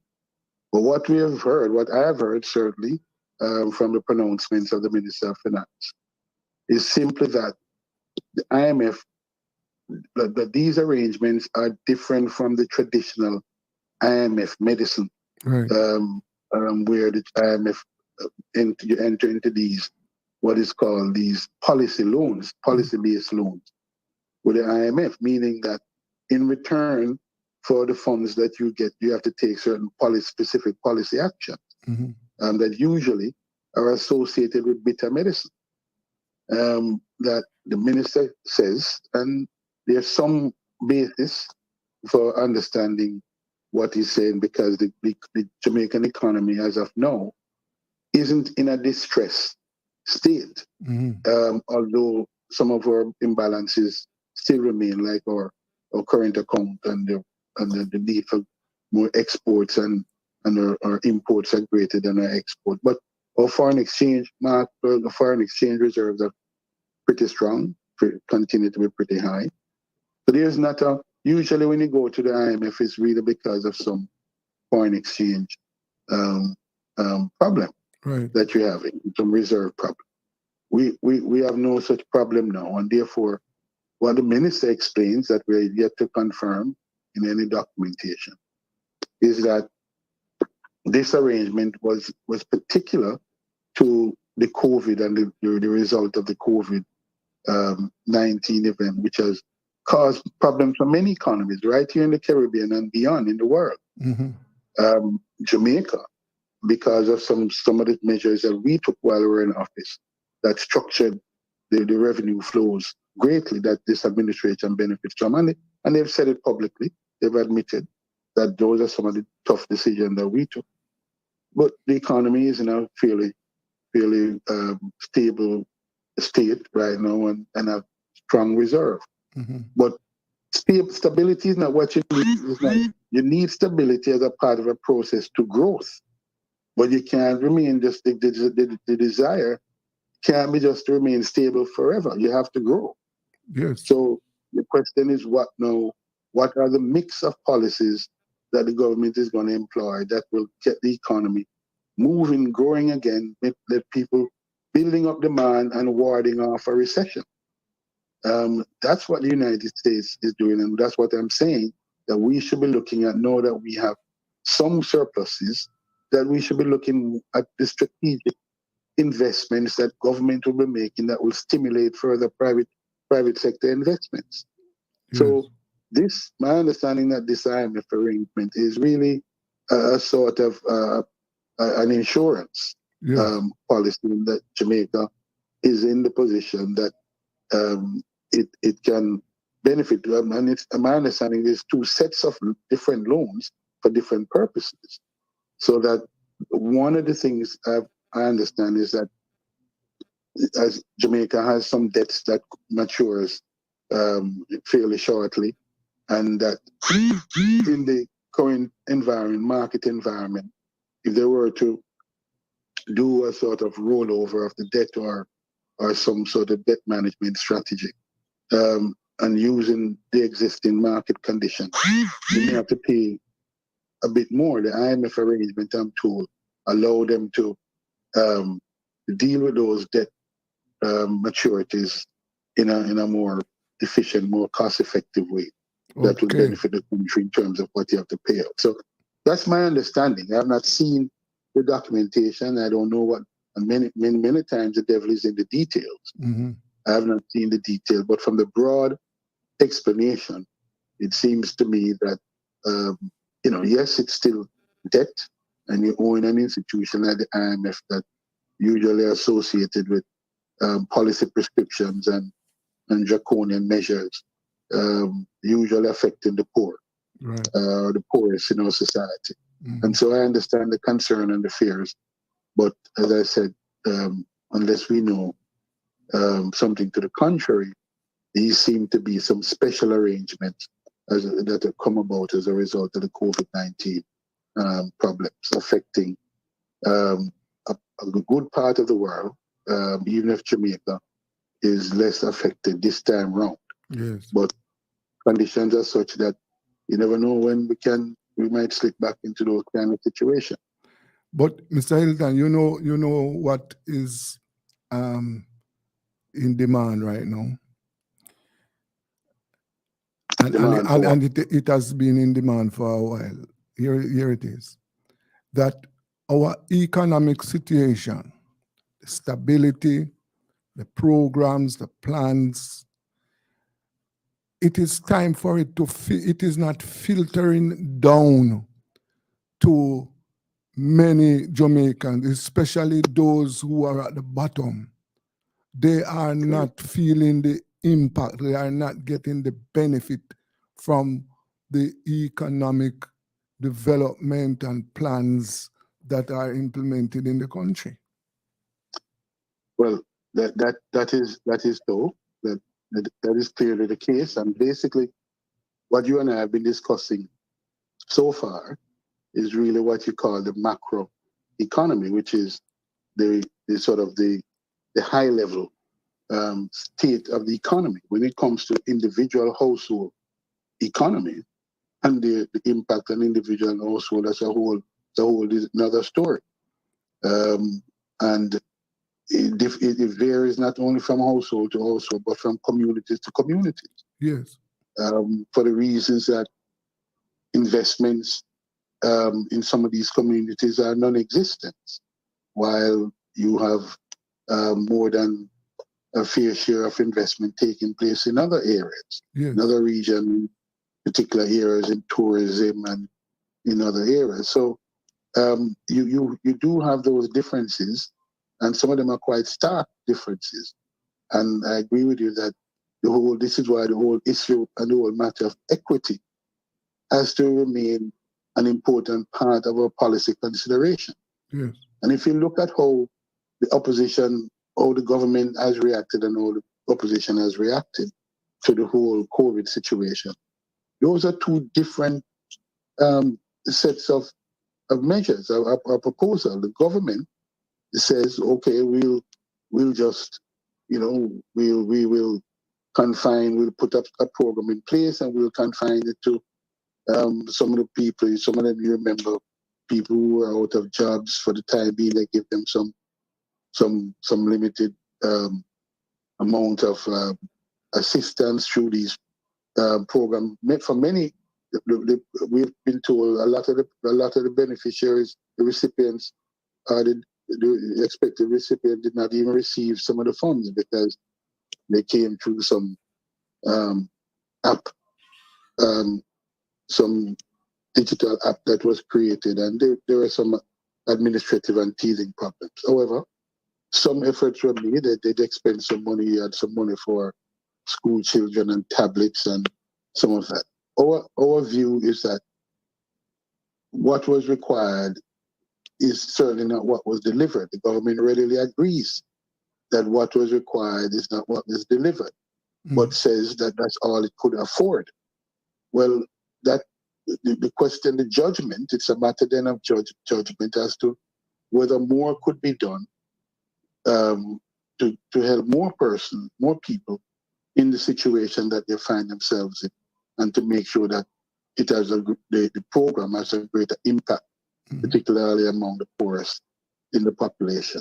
Yes. So that's a debate that will continue. The government claims that it has to be fiscally prudent and it has to act in ways that make sure it continues to get the kudos and the support from the business community and others, all of which are relevant. Yes. But again, it is about the perspective of the administration and the policymakers and the philosophy. We believe in the People's National Party that equity must be a continuing consideration. Yes. Because you have a lot of persons at the bottom who are being impacted differently and unfairly by the economic measures that is being pursued, and that their welfare and their conditions are worse off under these situations and not made better. So even if the Minister of Finance can point to the healthy coffers and how much money he has in reserve, that is not, our suggestion is not that be spent loosely and willy-nilly, but that we believe more can be done, particularly for those at the bottom.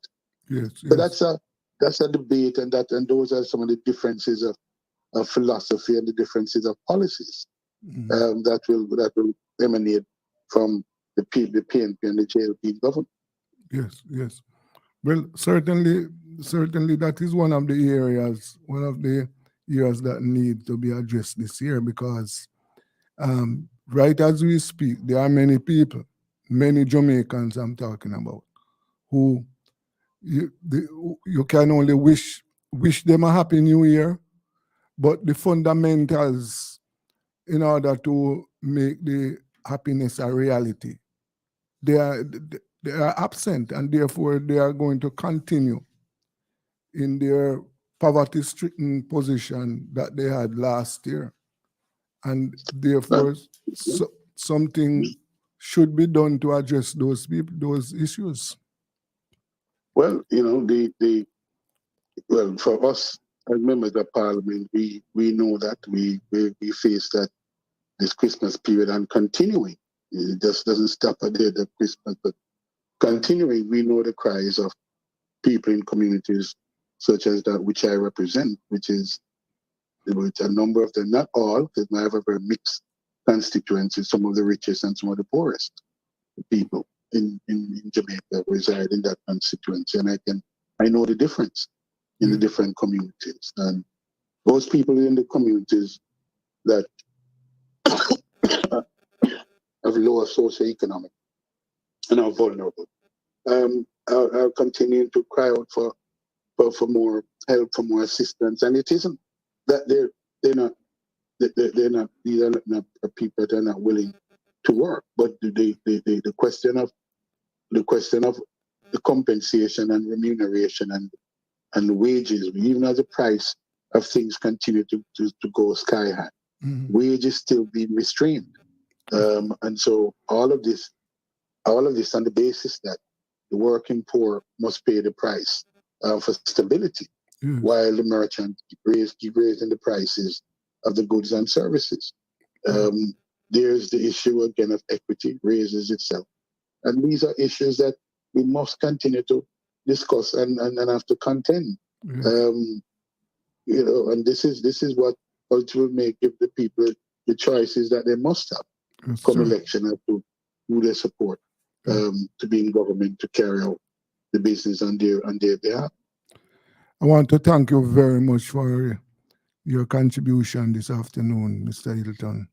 And as you know, Rebel Radio, the platform here is open to discuss these issues, because these are the issues that affect the lives of the people. This has been Talking Business. And of course... Thank you for having me, and I'm always willing to come on and to speak. Thank you very much, sir.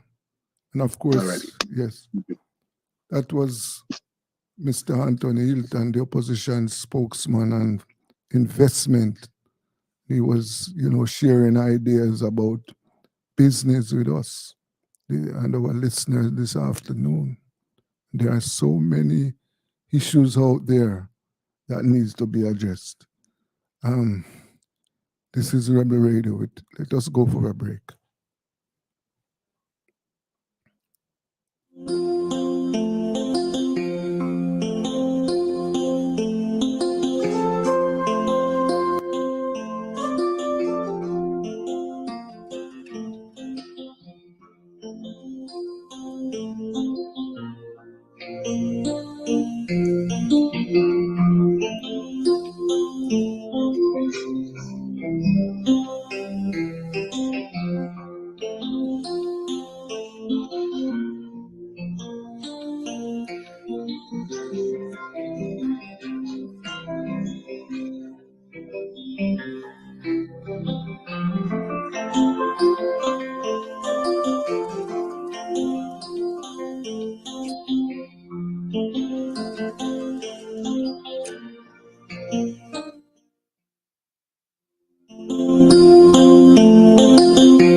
Supplies. From now until Christmas, big discounts and super bargains. Hey, up to 25% off. 20% off UPVC French windows. 10% off tiles. Decorative hardboard. 1,999. Bargains on slack wall, form ply, dress ply, lumber, steel, and lots more. Open every Sunday until Christmas. 195 Hazelbrook Road. Telephone 923-4560. New Budget Supplies.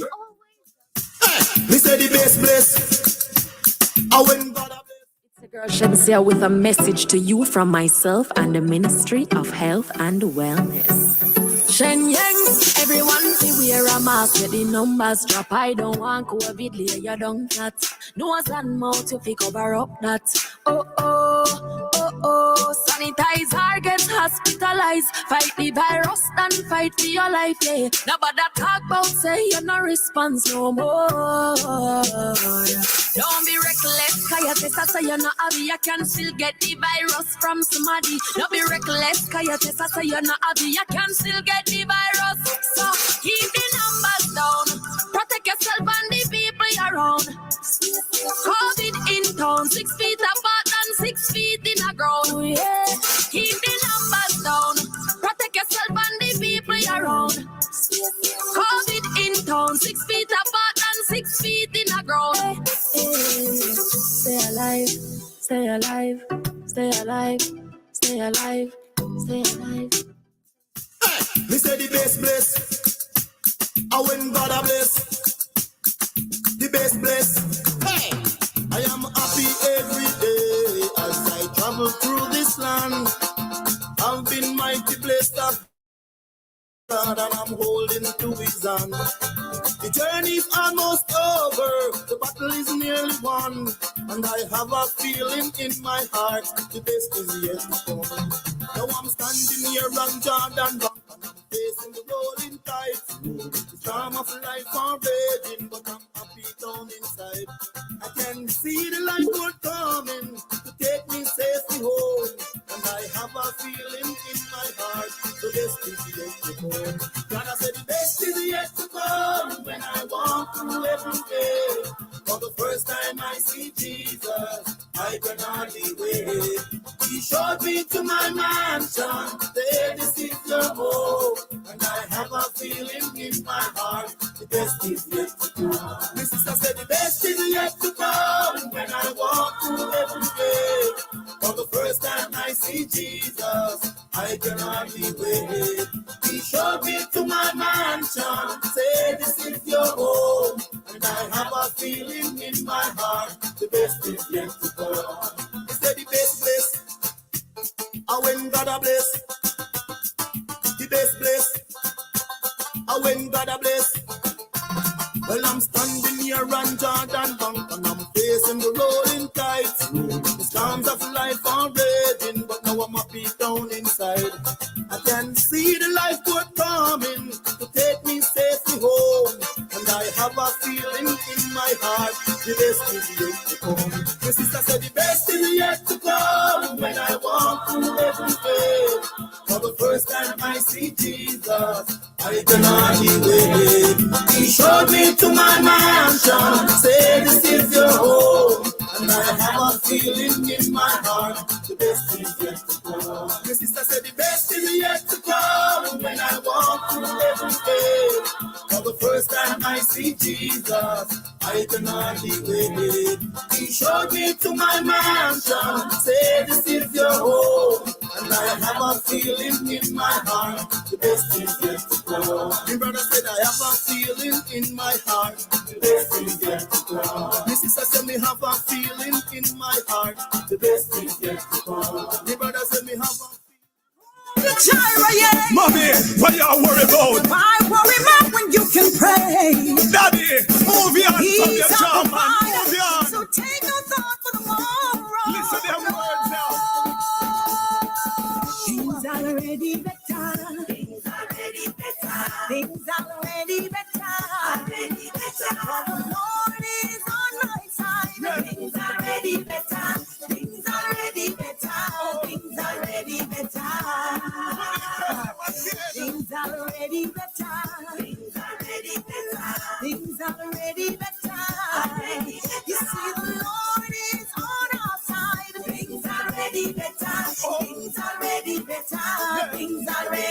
What we say, hey, no matter how the valley look now, no matter how the water full of shark, even though we break two look far, we just not go work cause we another walk.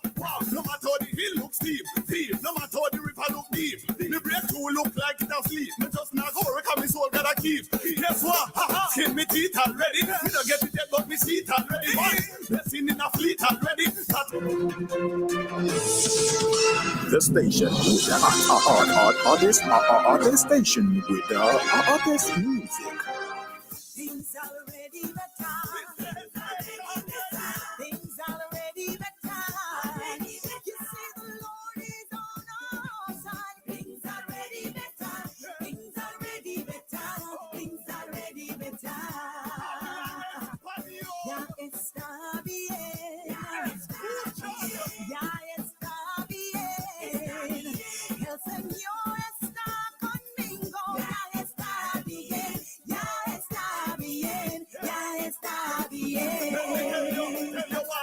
Every day you get up and I worry about full of anxiety and I hurry about. Because faith you have no many devil story out. Over trivial things like hurry gold. Listen me man, stop sing them sorry notes. Got a plan for your life, for your carry out. You can dance on them, just one carry out. At the end you are going to put a big try out. Things already better. Things already better.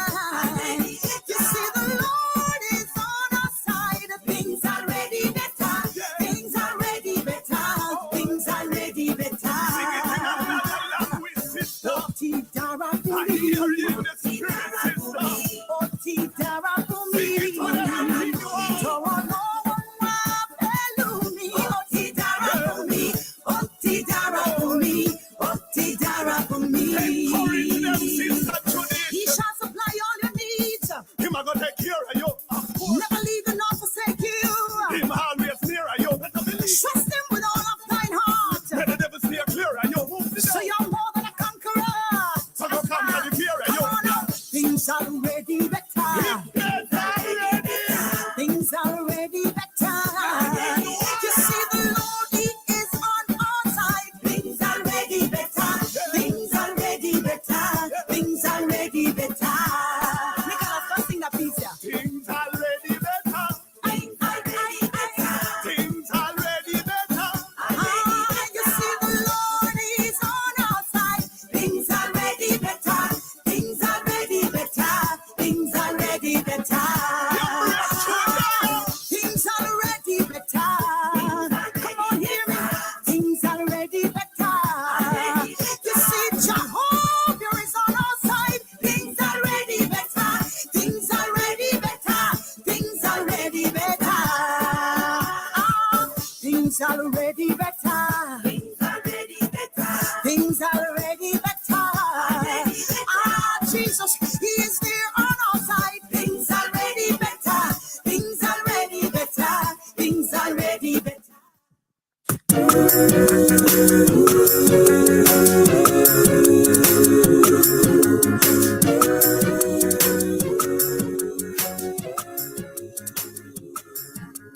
Touch me, Lord, touch me, Lord. Touch me again, Lord. Touch me, Lord, touch me, Lord. Touch me again. Touch me, Lord, touch me, Lord. Touch me again, Lord. Touch me, Lord, touch me, Lord. Touch me again. The world around is crumbling. There's violence on every street. Brothers are killing brothers. Corruption in high places. And if you are wondering what to do, the answer still echoes in this song. Touch me, Lord, touch me, Lord. Touch me again, Lord. Touch me, Lord, touch me, Lord. Touch me again. Touch me, Lord, touch me, Lord. Touch me again, Lord. Touch me, Lord, touch me, Lord. Touch me again. Children are having children. Famine is on the land. Destruction in all places. Fire Father, we need your hand. And if you're wondering what to do, the answer still echoes in this song. Touch me, Lord, touch me, Lord. Touch me again, Lord. Touch me, Lord, touch me, Lord. Tina, so clean. From the peaks to the beach, so clean.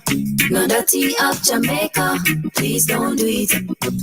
Keep we island clean, so clean. From the peaks to the beach, so clean. No dirty of Jamaica, please don't do it. No dash, no paper, no dash, no plastic.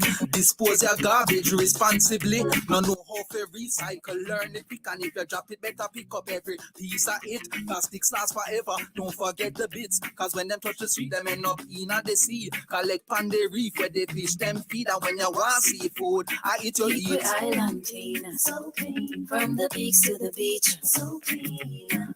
No dirty of Jamaica, please don't do it.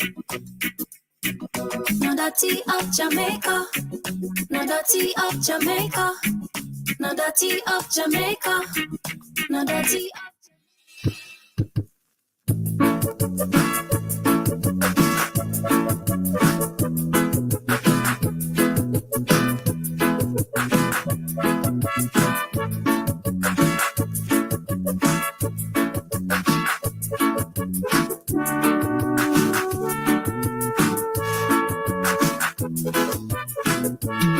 I am glad, so glad I found my Lord. I am glad, so glad that I found my Lord. He has forgiven me for my sins and washed me in his blood. I am glad, so glad I found my Lord.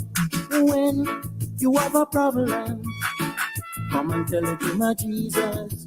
When you have a problem, come and tell it to the Lord. He's a problem solver. He's a burden bearer.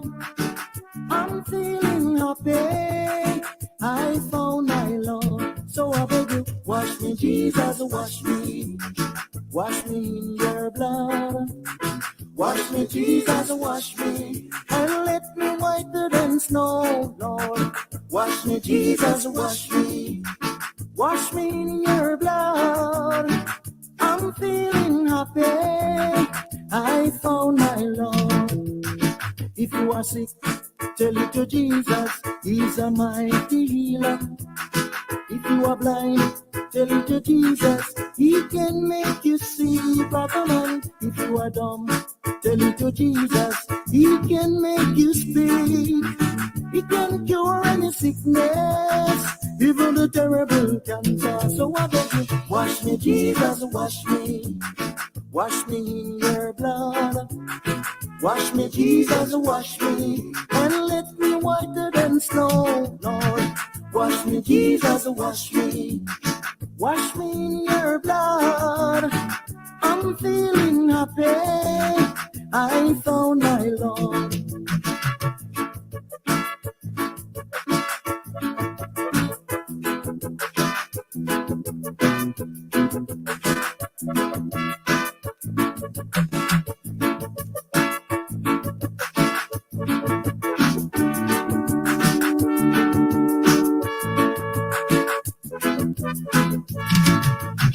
If you are sick, tell it to Jesus. He's a mighty healer.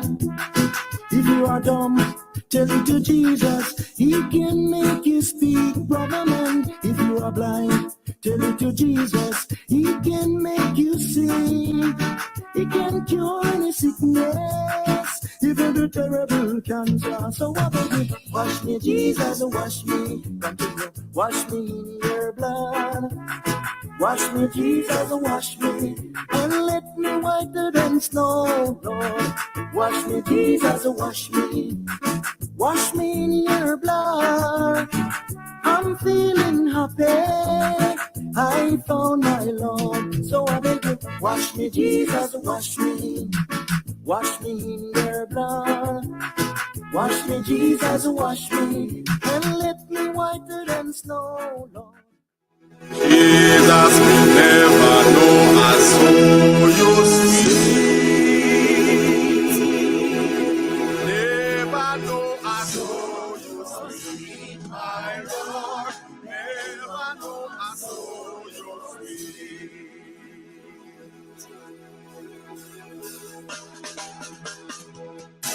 My God, never know.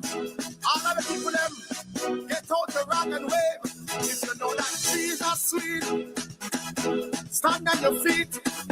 Let us praise him, oh Lord. What we say?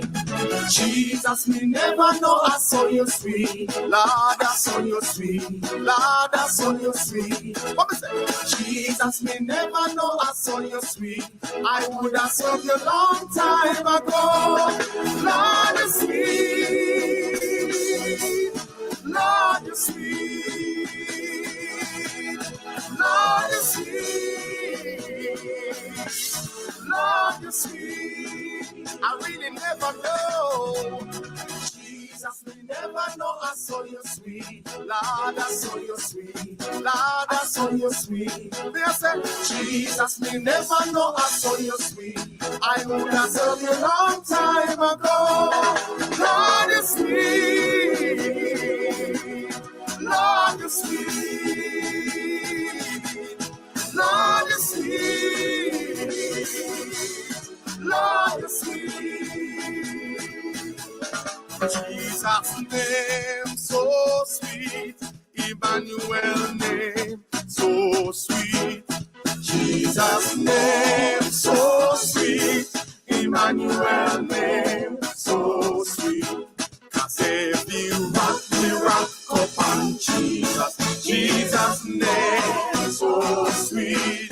Cause if you rock up on Jesus. Jesus' name so sweet. Lord, you sweet. Lord, you sweet. Really sweet, yeah. Lord, you sweet. Lord, you sweet. I never know, Lord. Jesus, me never know I saw you sweet. Lord, I saw you sweet. Lord, I saw you sweet. Me I say, Jesus, me never know I saw you sweet. I would have served you long time ago. Lord, you sweet. Lord, you sweet. Yeah, man. Lord, you sweet. Lord, you sweet. Lord, you sweet. Lord, you sweet. Oh, Lord, you sweet. Oh, Lord. Lord, you sweet. Wave your hand if you know the man sweet. Dance around, can you know the man sweet. Praise the Lord, can you know the man sweet. Bless the Lord, can you know the man sweet. The man make me hand and the man make me feet. Praise the hand if you know the man sweet. So dance around if you know the man sweet. Sweeter than honey and sweeter than meat. Jump around if you know the man sweet. The man make me hand, the man make me feet. So in Jesus, me well complete. Oh, Lord, you sweet. Lord, you sweet. Lord, you sweet. Lord, you sweet. Yeah. Lord, you sweet. Yeah, yeah. It's sweet. Hallelujah. Hallelujah.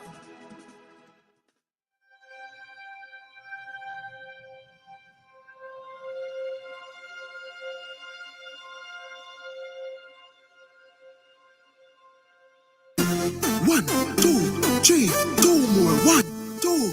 Adults to 30 minutes activity daily. Love your body, treat your body right. Vegetables, make sure you eat plenty. Children do 60 minutes activity daily. Drink some water when you feel thirsty. Cut down dessert and have a smoothie. Jamaicans, love your body, treat your body right. Love your body, treat your body right. Just eat right. Love your body, treat your body right. Love your body, treat your body right. One more time now. Love your body, treat your body right.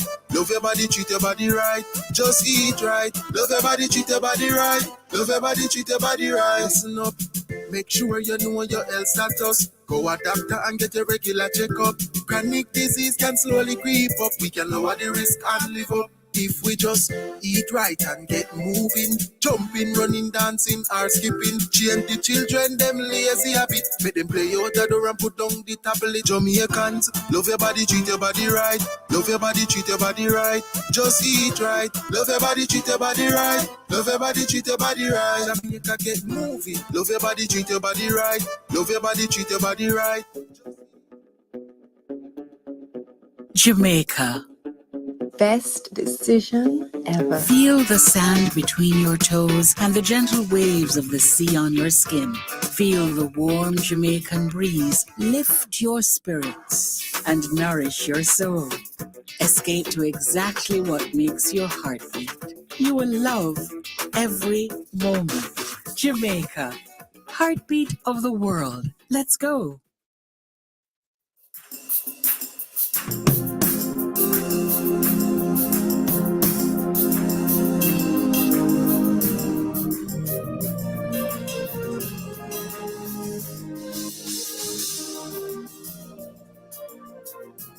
Are you ready for me? Go. Oh, oh, oh, oh, oh. Yeah. Oh, oh, oh. Yeah. Oh, oh, oh, oh, oh. Yeah. Oh, say.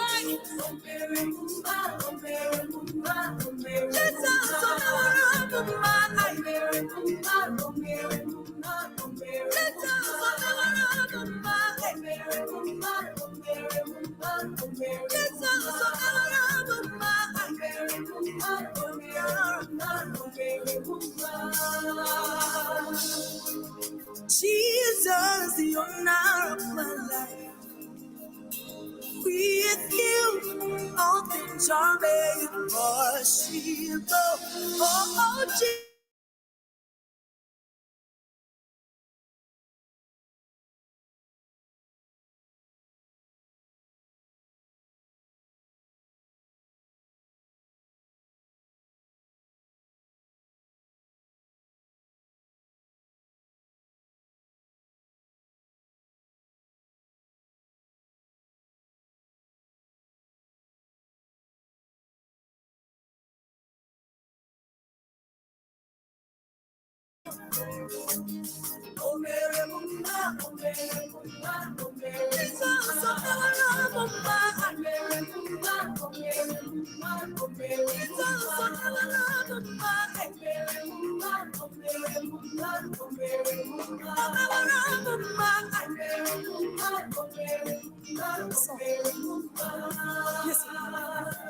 This your mercy, this your grace.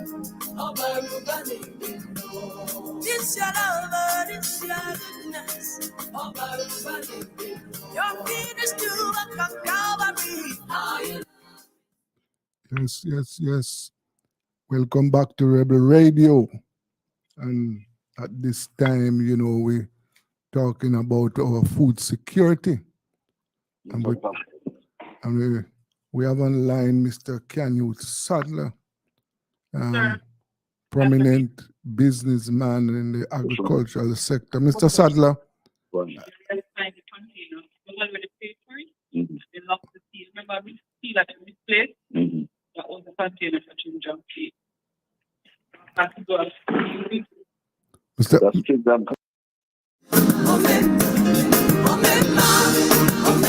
You have done enough. You have done enough.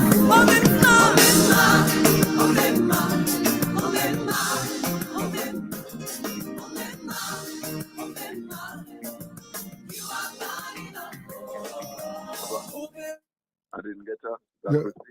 Yeah. Mr. 1 year. Mr. Sadler? Mr. Sadler? Yes, I'm here. Okay, all right. Yes, welcome to Rebel Radio, sir. And you know, we have this program where we talk about food security, how we must provide food and make sure that we are able to feed ourselves. What are you seeing this year? Can you repeat? I am asking you, as far as food security is concerned, what is on your radar? Well, first things come to mind is our land, or resources of land that we have. Yes. We have, it seems as if there were no real planning by the government of Jamaica, both parties, PNP and Labour Party. Because here is it that we have vast acreage of land that was taken out of all the sugarcane. And it seems to me as if there was no real planning done by either government, whether the PNP government or the Labour Party government, as to how we would use all these lands. Mm-hmm. So what we have inherited is thousands of acres of land across Jamaica that are unutilized. Yes. And talk also with a bill of $1.3 billion of import of food that could be produced right here, and most of it could be produced right here. Mm-hmm. So let's look at it. If you look at it from land we have, labor, and capital we have, but not allocation of these resources properly into production was ever at all totally structured by the government. And even this government here now, if you look at it, a lot of things is being done in terms of planting certain food crops, but all these parks that they set up, if you look at the input from government to all these parks, agro parks, as we see them, to produce, and this was introduced by the previous government, to take care of the shortage of food. But if you go into any of the agro parks and see how they're structured, the guy has 2 acres of land and he's producing a particular crop. Another one has 2 acres.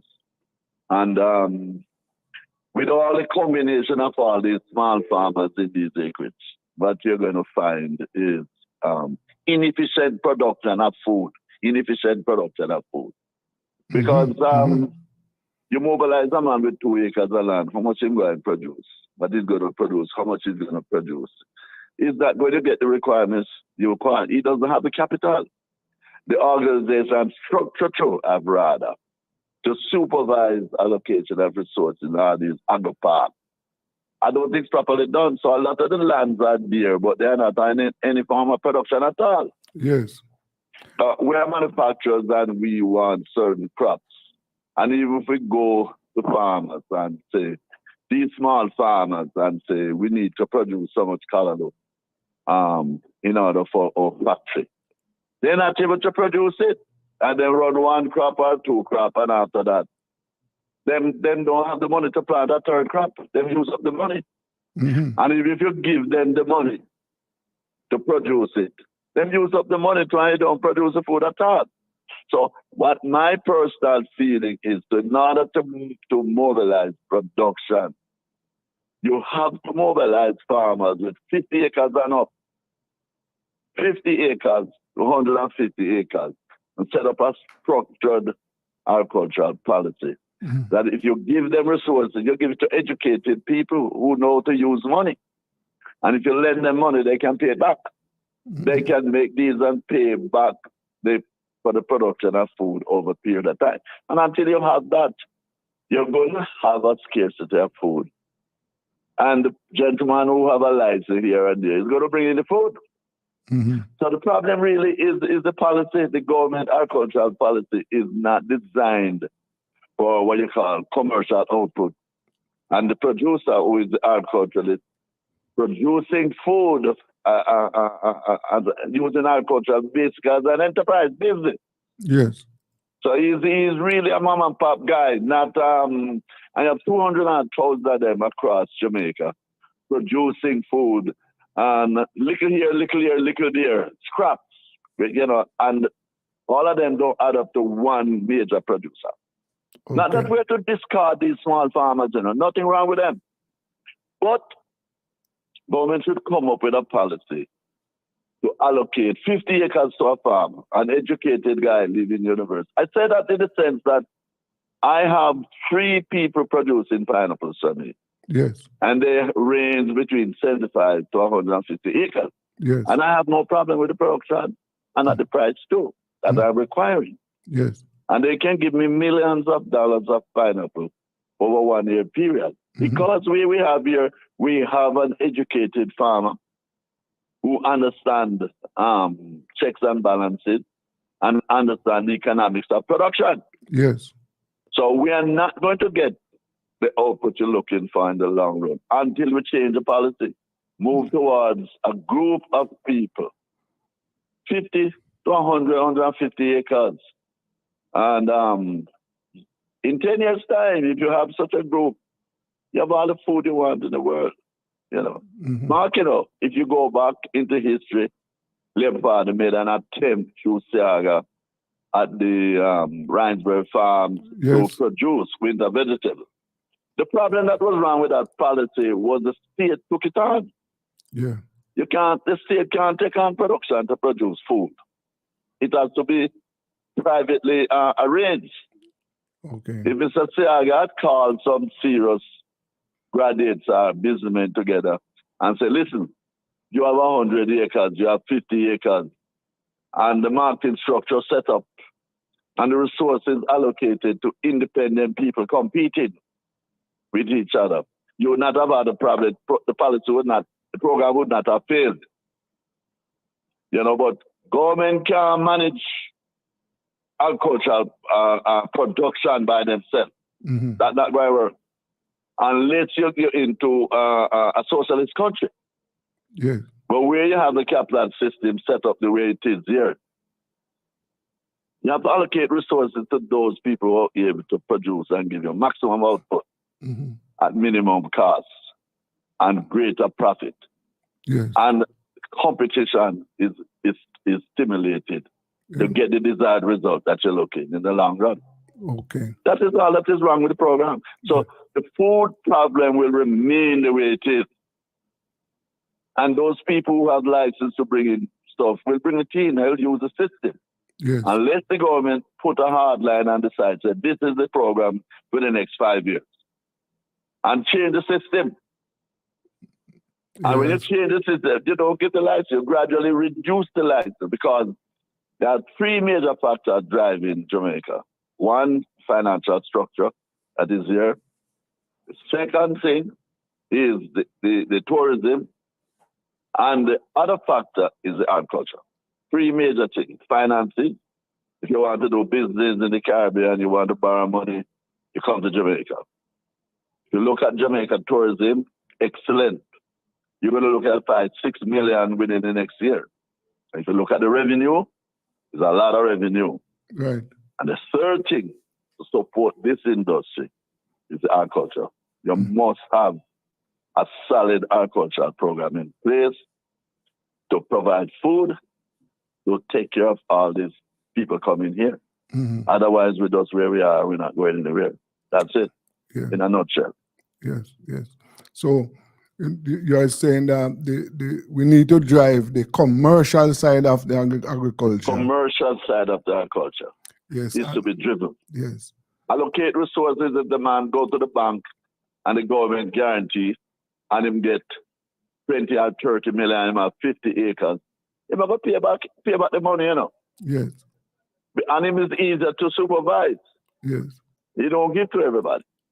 So the government could probably start a program with 25 or 50 people and work a city to see how it works. Then we have 14 parishes and each parish has its strengths and weaknesses. Yes, sir. So if you can grow in the St. Elizabeth all your vegetables, you grow them down there. Yes, yes, yes. And other products farmers can look at and decide and produce. Yes. And in the whole program, you have to look at your long-term production over 15, 20 years, which is a 3-crop program. Yes. You must have a long-term 3-crop program. Yes. And you must have a forestry department which is viable over 15, 20, 25 years. So much land you have to do in Portland with rain every day. Yeah. To plant all those hillside out with forest plants. Okay. In 25, 30 years, you could have all the lumber you want. Yes, yes, yes. Well, who is planning that far away, my friend? Nobody.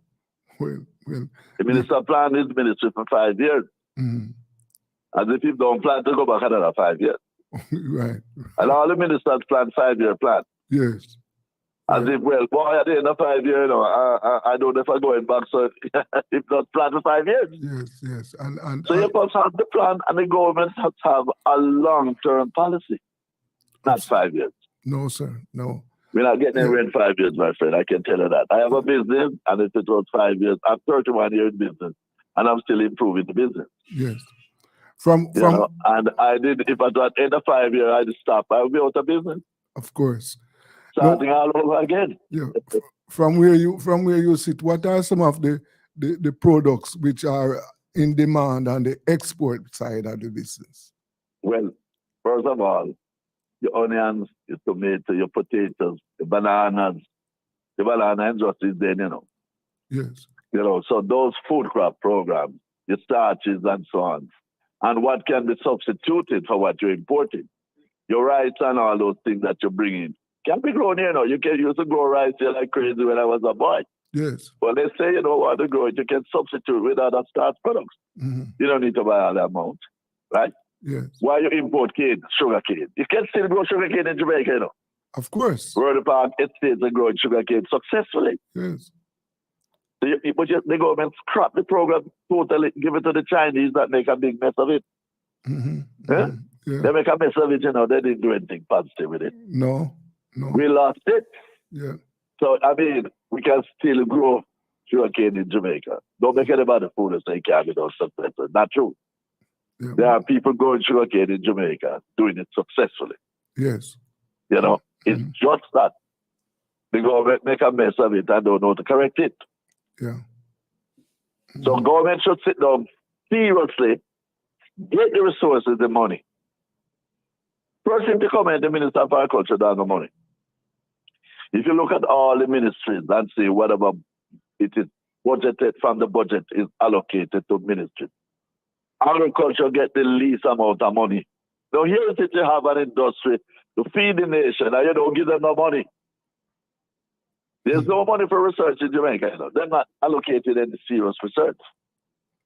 You're not going to give a new variety of plants, a new variety of, say, sugarcane, a new variety of avocado or whatever it is, unless you have research. You have to have proper research to do that. Yes. So you must start at the beginning. What you're going to plant, and how much you're going to plant, where you're going to plant it, and what time of year you're going to plant it to give you your maximum output. And these are all agricultural economic factors that you must take in consideration. Yes. You know, but as I said, nobody has sat down good to analyze what you really are, what your position you are right now, and what you need to produce, and how much you're going to produce, where you're going to produce it, and how you're going to go about doing it. You understand? So, unless you come to the table with that type of program, we just spinning our wheel.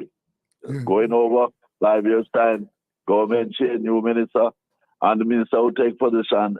Don't come and look at him, just come in with him on new program. Take picture all over the place and all the nonsense. You know what I mean? Yes. So you need serious people who serious about making money for the country. And that is where we're lacking. The whole thing is not politics. Not serious about making money. I saw what the Indian government did in the 50s and the 60s.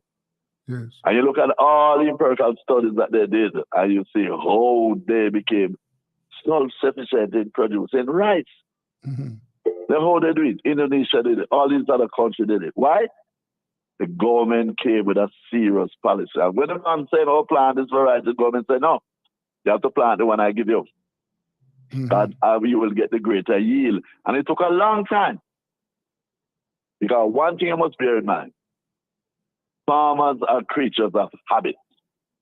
If they were planting a variety of yam for 10 years, the grandfather's planted, and the great-grandfather planted, get a big yam.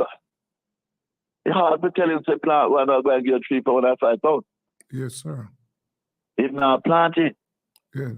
Even though when you plant the same week, he'll yam go and give you 50 pounds. If you plant the yam, will give 20 pounds. Yes. So education is another factor that you must look at. The same farmer is not educated enough. So for you to change the culture, you have to start educating. But the Chase will be providing a stronger role in that area. I mean, the school in Portland. Well, listen to me. We say that everything starts at the beginning. The agriculture, as we know it, is the first science of man, the first science, because 10,000 years ago, humans decided to plant food instead of nomadic program. They decided to live in one community. Yes. And once he lived in a community, he had to deal with the elements after that. Yes. And all the sciences and technology fall out of these things. Now, education is critical because you have to teach them how to do something. So if you have a college of agriculture, UWI, NCU, that has brilliant minds, people, why don't you empower them with the research? And your bonus on the other side. Empower your tertiary institution with the facilities, the research, come up with the varieties, whatever it is. Then do the experimental program, plant, get the yield. Then you go to the farmers. Then educate the farmers, bring them in communities. You have the rather people out there. Keep telling them, say, listen, if you plant this one, you get more, you make more money. You know, I can tell you that from my experience. My father, when I went to agricultural college, and I tell my daddy that you have to put fertilizer in that. He said, I don't know what I'm talking about. Yes. He said, the fertilizer make the yam don't taste good. It's my father telling me that, and I wouldn't change. Yeah. It took him years before he realized, boy, it don't make no difference to them. And the ratoon program maybe used to work. Say, for the fertilizer, I realized to get the yield. Then if you use fertilizer, you couldn't tell him anything after that. Every crop him having put the fertilizer in it. Education. Though it may not be a tertiary level, but bring them in the comments and educate them. Show them the plot. Show it to them. Yes, sir. And I don't think the government, this government and previous government really, really made the effort. Yes, yes. It seems as if they don't care.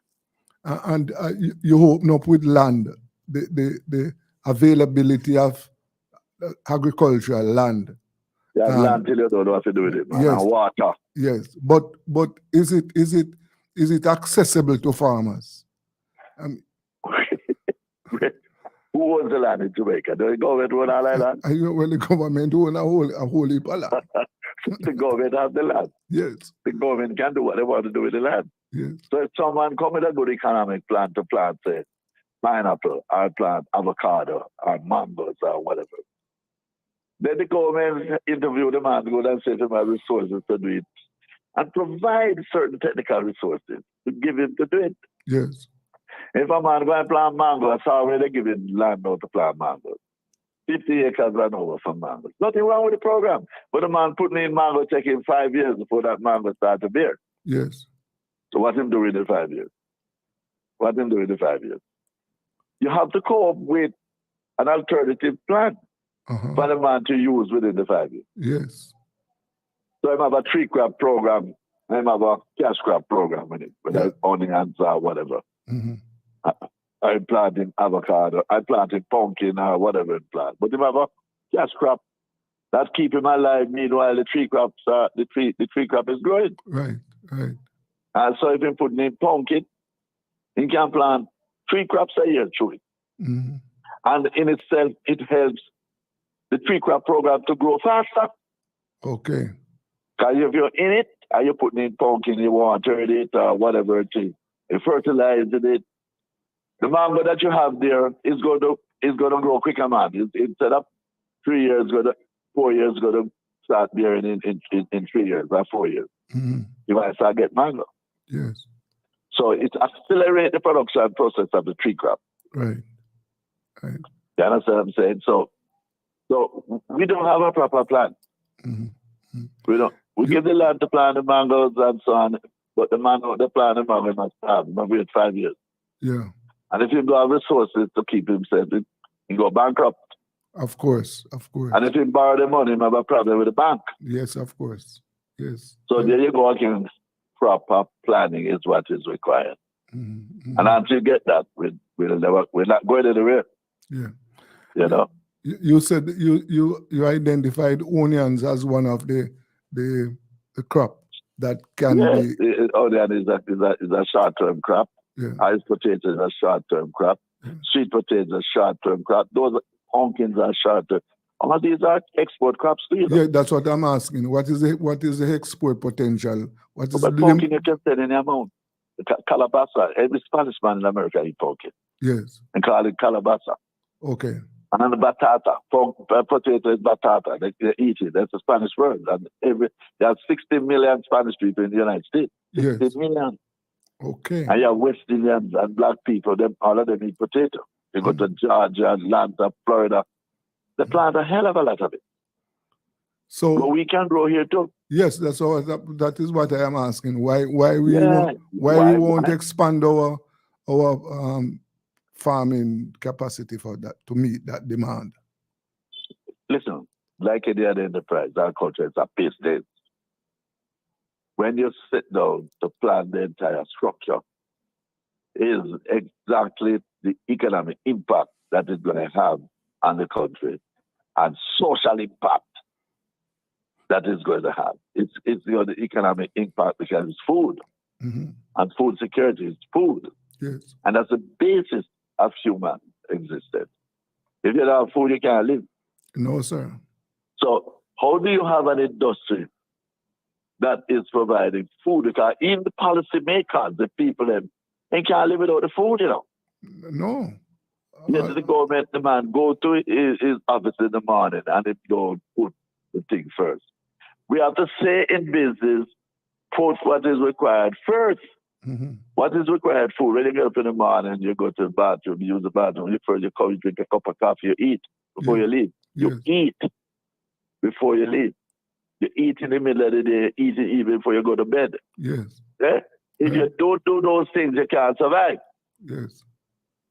Mm-hmm. Then why is it that you have a government who have all the resources? You have land till it's sick from corner to corner into land. You have water. Don't tell me you can't get water. Nonsense business. You have the Red Cove, you have all kind of rivers. Eh? Rivers like crazy. You can pipe water from one part of the island to the other. Easy. The man have pipe oil from Nigeria to Europe.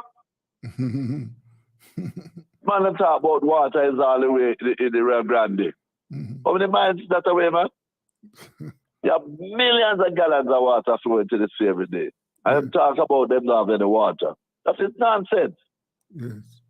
People piping oil from Russia to all of Europe. Yes. Because they need oil over there for energy. Yes, of course. So why you can't pipe the water from parish to parish? Some parish have a whole heap of water away. And some don't have it. Why you can't start with a magnificent agriculture policy and provide water? And pipe the water. Breathe underground. It costs money, yes, but it will pay back for itself. Of course. And that will help to strengthen our food security. Then that may say, man. Yes. And you talk about you don't know water supply of food. Yes. Pipe water down to St. Elizabeth and flood the place with water. Yes. You have the river down the bottom there, the long river you have down in St. Elizabeth. Black River. You have to pipe the water from down there to the land. Yes. And pump it and get the farmer and see what food they grow. Mm-hmm. Mm-hmm. It's an expensive program, but in the long run, it's not a short-term policy we're dealing with. No, sir. Long-term policy. Yeah. And then you increase output. And if you say they bring $1.5 billion, $1.5 billion worth of food, cut the food bill in half. Set up a program to cut it in half within 10 years. Yeah. And then cut it in half, so by the end of 15 years, you're importing $200 million worth of food instead of $1.5 billion worth of food. Yes. You have a growth in industry for the tourism market. What you do? To produce food to take care of the increase in people arriving in the country. Yes. Mm-hmm. I will sit down and run around and produce in the long run, you have nothing. Yes. That's my argument. Yes. But if you look at it, how much land did we take out of sugarcane? And there is no program in place to produce on all this land. None. You say you take out all this land on a farm, you take out all this land down the everywhere. And there is no plan to produce a substitute to take care of the loss of revenue from sugarcane. Yes. I wonder if there are plans to turn them into housing, housing corporations. Listen, no, yeah. we have to build houses, we agree. But we build houses some people, we get the food and feed them. What you do with it? Build houses going out, you don't have any food? Well, we have a saying in our start at the very beginning. Yes. And it starts at the beginning. Food. Your plan from this up, and everything is added unto you. Yes, sir. Yes, your sir. plan from your base, and everything else come. Nothing can work without the food bank. So with all the government doing and all the ministers them come and they talk and this and that, they need a solid plan that will earn money. And earning money is having the people to produce. And in the long run, you earn your money. Back from the same people we invest the money into. They'll produce and give you what you want. And you don't have to use value of foreign exchange and import it. No, because as you said, there's demand for the food. There's demand both locally and internationally. So what we need to do is to make provisions to meet those demands. That is what we need to do. Right? Yes, but they have not been able to satisfy domestic demand. Yes. And that is why price of the thing go up and man import it and come it and sell it cheaper. Yes. And that is where you have a problem. I think I saw a report, or was it, and I heard it, that there has been growth in the domestic agriculture, and they identified products that we had last year. There was growth. There has to be growth in the agriculture from the pandemic till those 2 years. Yes. The economy is growing. The agricultural sector grows 6.9%. Of course, there has to be growth. But you must have growth even when you don't have anything before. Huh? You never have anything before. And now you have. Then how will growth that? Yes. If you were planting carrot, are you out of carrot? And you didn't have any carrot last year. And this year you grow carrot. You have 100% increase in carrot. But how much carrot you grow? How much carrot you grow? Yes. That's what you must look at. Yes. You have a growth in the agriculture. But what is the output compared to what you import? You understand? Yes, sir. So there is no strategic long-term for real business in agriculture. That's all I'm saying. It's just escape operation going on. Mom and pop operation. Little farmer here, fertilizer giveaway, all them sort of them. Resources not properly managed. You understand? Yes. You give away all these things. You give a man 5 acre land and him sit down with a hole. And then plant 5 acre, 3 acre. Right? And build one little house for the town, whatever it is. He produces enough for him to eat and sell him children to school or whatever it is. But not to be a serious exporter of that product. And collectively all of them combined together. Only produce enough for them for existence. That's how the system is set up. I see all the farms that the government called dairy farms, all of them down in Hanover. You're bush. They build house, give them 5 acres and build house, give them and all that thing. Waste of money and waste of resources. Lots of money down the drain. You understand? Yeah. I went down, I drove down to Hanover and look at some of those houses. Every one of them cover. They don't even go live in them, you know. They don't even go live in that house. I saw down in Hanover here. So they are empty? They're empty. Bush cover everything. Oh. They just abandon the land. Nairi farms, that Mike and Manley. Yes. Michael Manley give to his covered friends. Yes. Your problem. You know? So, my friend, I am just going along with what is available to me.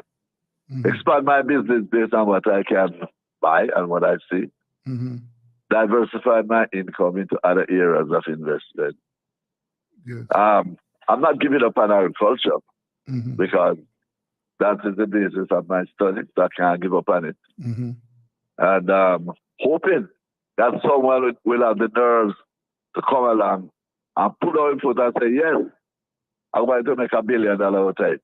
And this is how I'm going to do it. But someone must come with a plan to say, I'm going to earn so much money out of it. And this is how I'm going to do it. And this is how long it's going to take me to achieve the objective. Yes. Don't see anybody coming with those plans. Yeah. And until you see somebody come to the board with that plan, right? It's not going to work. The numbers can't lie. You understand? But someone must come to the board with a plan. Yeah. And I'm not saying the minister don't have a plan. But what I'm saying is that it has to resonate into dollars and cents in the long run. Yes, sir. Apart from satisfy consumer demand and everything. At the end of the day, there must be the total output resonating into dollars and cents. That's my argument. At the end of the day, satisfy social impact, social position of the individual, and right, utility impact, and dollars and cents at the end of the day. Yes. You know, and we don't want anybody walking up and down doing this. And then no, at the end of the day, don't make no money, just wasting resources. Your fertilizer, you give out that here. They might sell it and put money in their pocket and all them nonsense. You know? Yeah. With not getting the result that we should get. There's another issue, Mr. Sadler, that this has been a very long-term one. I'm talking about pre-dialasne. Talking about what? Pre-dialasne. Well, my impact on that is, as long as a lot of lazy people in Jamaica, they have a thief. It's difficult to start them, you know. However, another way to get rid of it is to produce a whole heap. If your production is up heavily, you know. Yes. It's hard for a man to come and steal, you know. If you're commercially managing your something, yes, you're going to protect your things. Yeah. If I have 50 acres or 100 acres, you don't think I'm going to spend some time to protect it. Yes. But if a man have a little thing there and no money to spend to take care of business, people just come help themselves. And it can't do a damn thing about it. You know? But if you have commercial enterprises across the board, yes, with serious business people, you can hire more people to work. Yes. The reason why the man and thieves are kind of not to do, you know. Yes, yes. But if you can hire them to go work out there, no reason to go thief. Like you're going to find the hard man steal no matter what you do. It don't matter what kind of enterprise or business you're into. In my business, people still say, wait, what can you do? You have to put up the system to stop it. Yes. You know? And inflict heavy penalties, like what the government do now. Heavy penalties on you. But enforce the penalties, you don't mean say you go to court and the judge charge you $1 million, you can't pay the money. And you're going to boost the area. It just say the way jail go work. Say the way you go work and pay the money. And even when you come out of jail, you have to pay the money. Yes, yes. But, boy. You know, see the things serious with intervention, man. Yeah. You know. Again, I want to thank you very much for your contribution. You know. Yeah, man. You know, this Very is nice of you to call me, you know. Yes, and this I is. hope somebody is listening. Yes. On the radio. And getting an understanding of what I'm talking about. Yes, sir. I'll be able to government minister listening. Yes. And understanding. And what the impact and the whole impact of agriculture itself as a business. Yes, sir. Yeah. The social and economic impact that it has on the entire community. Bearing in mind, without it, you can't exist. No. You have to have food. We have to have food. We have to have food. There's no So you put in the cat in front of the heart. There's no question going about to every that. other industry in the world. Yeah. And everything come after that. Yeah. All the industry that you have right now, you know, is as a result of the agricultural industry. Yes. You take a good analysis of the agriculture zone. Yeah. You know, everything that you can think of. Yeah. Energy, everything come out because of the agriculture business. Yeah. We have to. You neglect it. You don't put no energy in it. The ministers we and the government and the prime minister and everybody, them just not thinking. Yeah. We'll have to them put get more. up every day and do this and do this. And they're not thinking Yes. about food and food security. And if you feed a nation, it's a healthy nation, they'll produce. If the nation is hungry, like in Sudan and those places, they're hungry, then they can't produce. No, sir. You can't do nothing. You can't even think. You can't go to school. Yeah. You understand? Very much. Thanks very much for having me. And thank And you. I hope we can talk another time again. And All thank right? you very much for your contribution, Mr. Sadler. All right. Thank you for that. Very Yes, good. sir. Have a good year. Yeah, man. That was Mr. Canute Sadler. You know, and we have been talking about food security. How are we going to increase production in the country so that we can feed ourselves, cut back on the food importation bill, and, you know, be more productive. Let us go for a break. This is Rebel Radio.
Do it for your best life. Go check your HIV status. So keep your life trending, no pretending. Me, I tell yourself it, do it for you, do it for you. Every time you are link with a condom, coulda Ozzy, coulda wife, coulda be a random condom. Connect, can protect your profile. Be your own fan. Do it for your best life. Do it for your best life. Do it. Don't put yourself at risk. Condom connect every time. Do it for your best life. He's always there for me. Yeah. So no matter what the circumstances, baby, no, God is always there for me. Yeah. Through the sunshine or through the rain, through the pleasure or through the pain, God is always there for me. So I met this old man. He was so poor, didn't hold no bed, so he slept on the floor. He's always smiling, never heard him complain. He said, I've proven God again and again. So no matter what the circumstances may be, God is always there for me. Yeah. Through the sunshine or through the rain, through the pleasure or through the pain, God is always there for me. No matter what the circumstances may be, yeah, God is always there for me. Yeah. Through the good times or through the bad, through the happy times or through the sad, God is always there for me. The landlord pays the rent, school fees. The station with the artist station with the artist music. What I'm gonna do, I smile and tell them that God will see me through. So no matter what the circumstances may be, yeah, God is always there for me. Yeah. Through the sunshine or through the rain, through the pleasure or through the pain, God is always there for me. So no matter what the circumstances may be, God is always there for me. Yeah. Through the good times or through the bad, through the happy times or through the sad, God is always there for me. I met this old man, he was so poor. He didn't hold no bed, so he slept on the floor. He's always smiling, I never heard him complain. He said, I've proven God again and again. So no matter what the circumstances may be, God is always there for me. Yeah. Through the sunshine or through the rain, through the pleasure or through the pain, God is always there for me. No matter what the circumstances may be, no, God is always there for me. Yeah. Through the good times or through the bad, through the happy times or through the bad.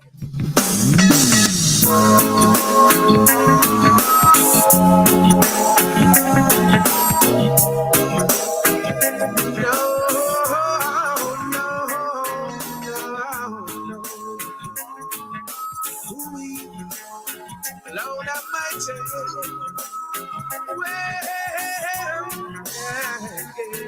there is no power on earth to separate me from God. Love my Jesus, nothing will be able to turn me away from you. I love you, Father. Anyhow, the afflictions of the righteous, the hearts of men getting more and more vicious. Brutality is on the increase. Tell me, when did the love of God cease? No power on earth to separate me from Lord. Love my Jesus, nothing will be able to turn me away from you. I love you, Father. This level of crime, only love can eradicate. We must demand justice from the church and the state and confess to God all our evil ways. And He will give us so much better days when we show love to each and every brother. Love will return to protect mother, daughter, sister. Let's hope in our heart to those who are in need, who never receive love. Come, let's sow some seed. No power on earth to separate me from love. Love, my Jesus, nothing will be able to turn me away from you. I love you, Heavenly Father. No power on earth to separate me from love. I love you, my Jesus. Nothing will be able to turn. Island clean, so clean. From the beach to the beach, so clean. No dirty of Jamaica, please don't do it. Keep we island clean, so clean. From the beach to the beach, so clean. No dirty of Jamaica, please don't do it. No dash no paper, no dash no plastic. Dispose your garbage responsibly. No know how to recycle, learn it quick. And if you drop it, better pick up every piece of it. Plastics last forever, don't forget the bits. Cause when them touch the street, them end up in the sea. Collect pan the reef where they fish them feed. And when you want seafood, I eat your Keep eat. we island clean, so clean. From the beach to the beach, so clean. No dirty of Jamaica, please don't do it. No dirty of Jamaica, no dirty of Jamaica, no dirty of Jamaica, no dirty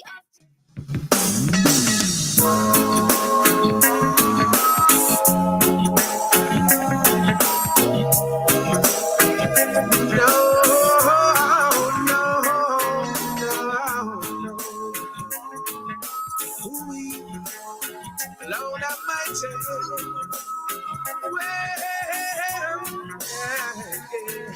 there is no power on earth to separate me from you. Love, my Jesus, nothing will be able to turn me away from you. I love you, Father. Anyhow, the afflictions of the righteous, the hearts of men getting more and more vicious. Brutality is on the increase. Tell me, when the love of God sees no power on earth to separate me from love. Love, my Jesus, nothing will be able to turn me away from you. I love you, Father. This level of crime, only love can eradicate. We must demand justice from the church and the state and confess to God all our evil ways, and He will give us so much better days when we show love to each and every brother. Love will return to protect mother, daughter, sister. Let's hope in our heart to those who are in need, who never receive love. Come, let's sow some seed. No power on earth to separate me from love. Love, my Jesus, nothing will be able to turn me away from you. I love you, Heavenly Father. No power on earth to separate me from love.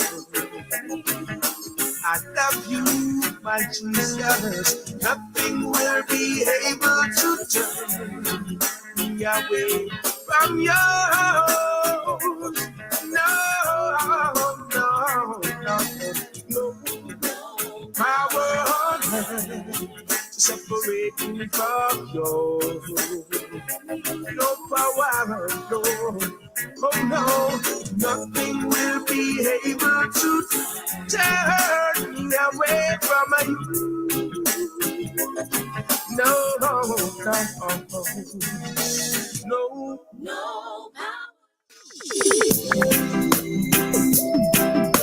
Whoa,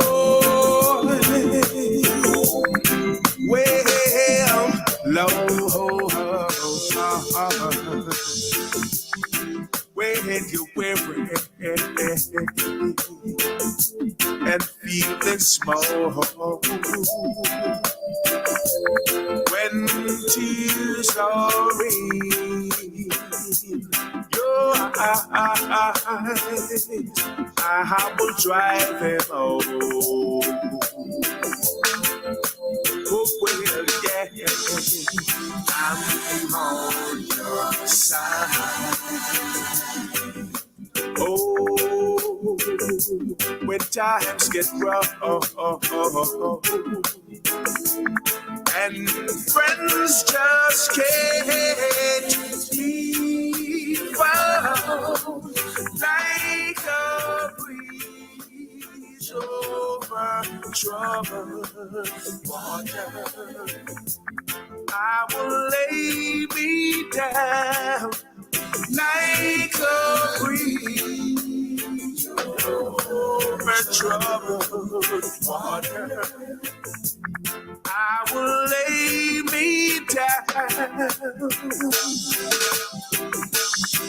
when you're down and out, when you're on the street,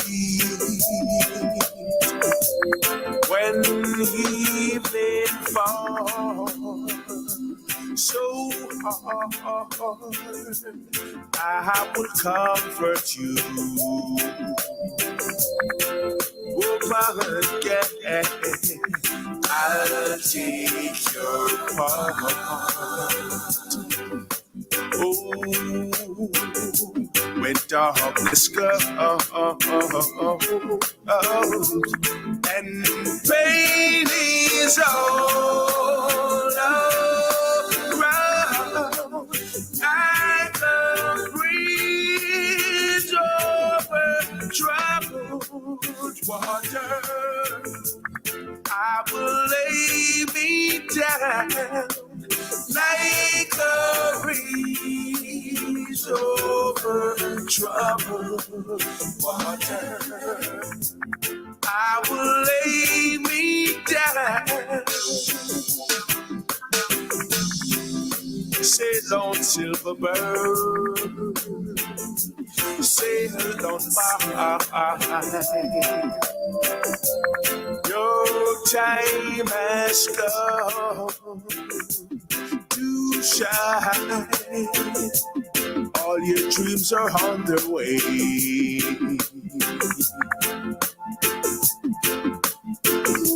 See how they shine. Lord, if you need a friend, I'm sailing right like a breeze over troubled water. I will ease your mind like a breeze over troubled water. I will ease your mind like a breeze over troubled water. I will ease your mind.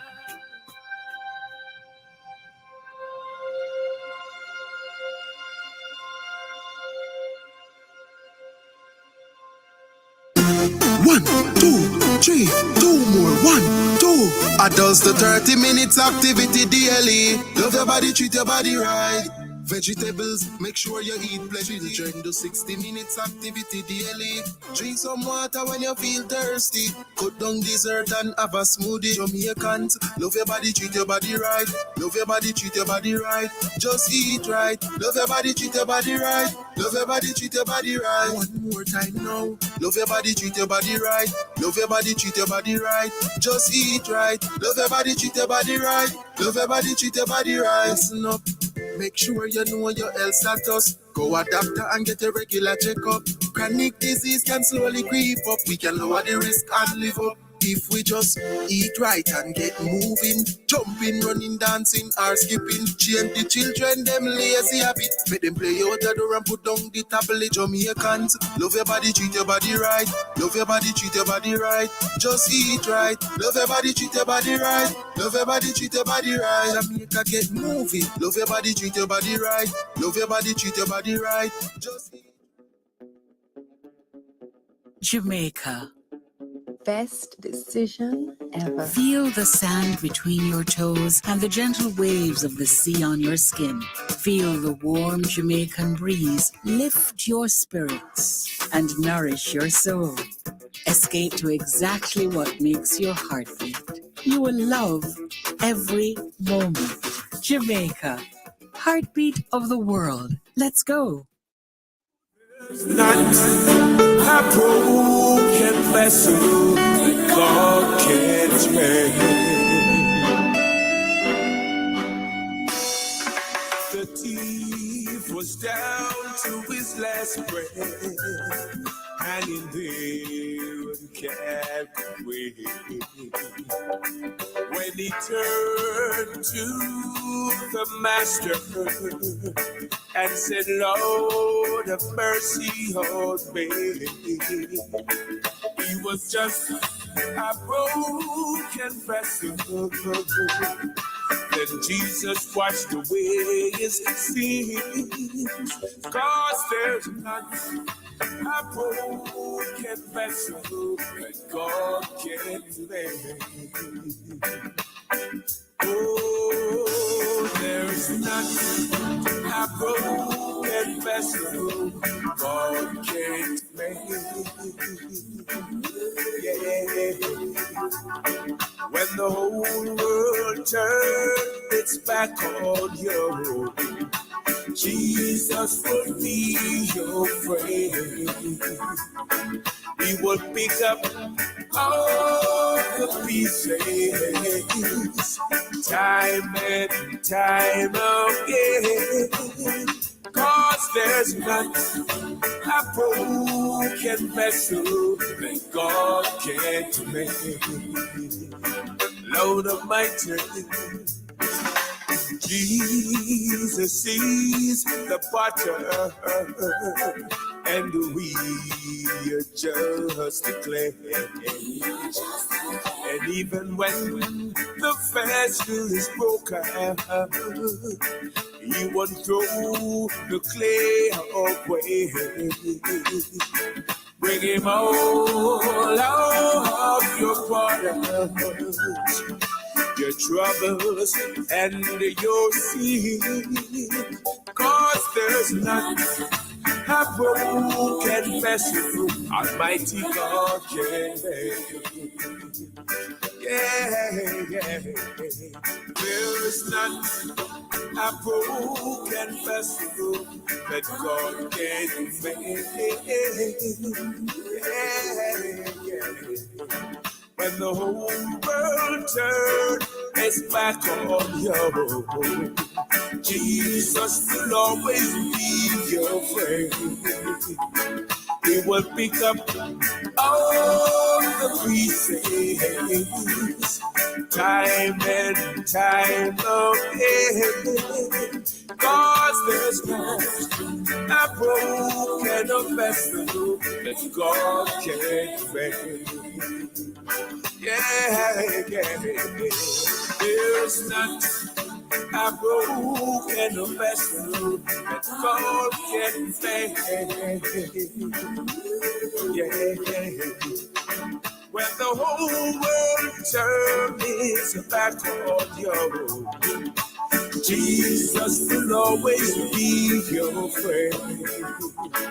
He will pick up all the pieces time and time again.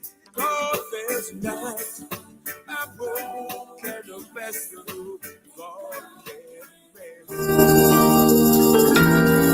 can't even walk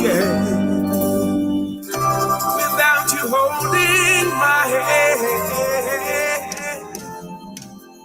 I thought number one would surely be me. I thought I could be what I wanted to be. I thought of myself as a mighty big man, but I can't even walk without you holding my hand. Thank you, Jesus. Can't even walk. For your best life, wait. Go check your HIV status, wait. So keep your life trending, no pretending. Me, I tell yourself it, do it for you, do it for you. Every time you are link with a condom, coulda Ozzy, coulda wife, coulda be a random. Condom connect, can protect your profile. Be your own fan, do it for your best life. Do it for your best life. Do it. Don't put yourself at risk. Condom connect every time. Do it for your best life. I just got me a deal with that. So what I want, my friend George? Why, Richard Steven? When I stay out with the Almighty prison. And the best thing that, cause when I remember just where I am coming from to where I'm standing now, fell to my knees in praise of your name. Thanking you, Lord, every step of the way. Oh, Father, you know I love you. You touch my heart, my soul with your mercy.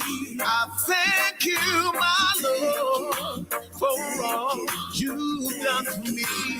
You bless my life in so many ways. Oh, I will never ever leave you. I won't be ungrateful to you, my Lord. I know that this world is all in your hands. And we are your children, and so we give you praise. Oh, Father, you know I love you. You touch my heart, my soul with your mercy. I thank you, my Lord, for all you've done for me. You bless my life in so many ways. Father, I love in so many ways. Oh, Lord. So when I remember just where I'm coming from, hey, to where I'm standing now, fell to my knees in praise of your name. Thanking you, Lord, every step of the way. Oh, Father, you know I love you. You touch my heart, my soul with your mercy. I thank you, my Lord, for all you've done for me. You bless my life in so many ways. Oh, I will never ever leave you out. I won't be ungrateful to you, my Lord. I know that this world is all in your hands. We are your children, and so we give you praise. Oh, Father, you know I love you. Wash my heart, my soul with your mercy. I thank you, my Lord, for all you've done for me. You bless my life in so Lord, I'm ready. Lord, I'm ready. I'm ready.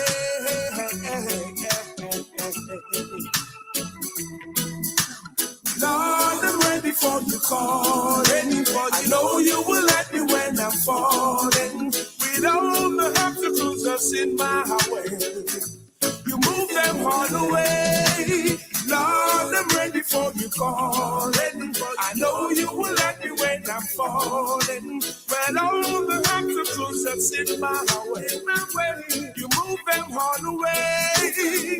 Your grace is all that carries me through the dark. You shine your light so I can see. Ever wanted to share what you know about a crime, but were too afraid? At Crime Stop, we make it easy for you to report on crimes safely and 100% anonymously.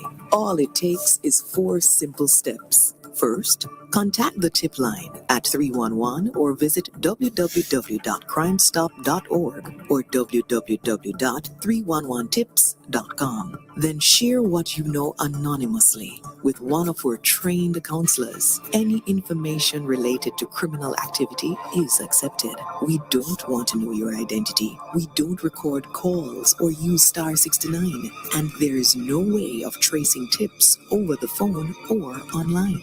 You'll also be given a file number for your tip. Next, track the progress of your tip by calling our tip line at 311 and quoting your file number. Finally, if your tip leads to success, you will be eligible for a cash reward. Rewards will be paid out upon request through a trusted disbursement agency with verification process to ensure that your identity remains hidden. Share what you know anonymously. Contact.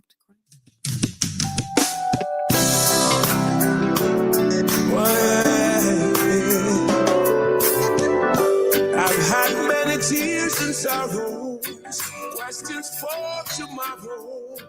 There's been times I didn't know right from wrong, but in every situation, God gave me consolation. That much tries come to make me strong. Through it all, I've learned to trust in Jesus. I've learned to trust in God. Through it all, I've learned to depend upon His words. I've been to lots of places, seen so many faces. There were times I felt so all alone, but in my lonely hours, those special hours, Jesus let me know that I am His own. Through it all, I've learned to trust in Jesus. I've learned to trust in God.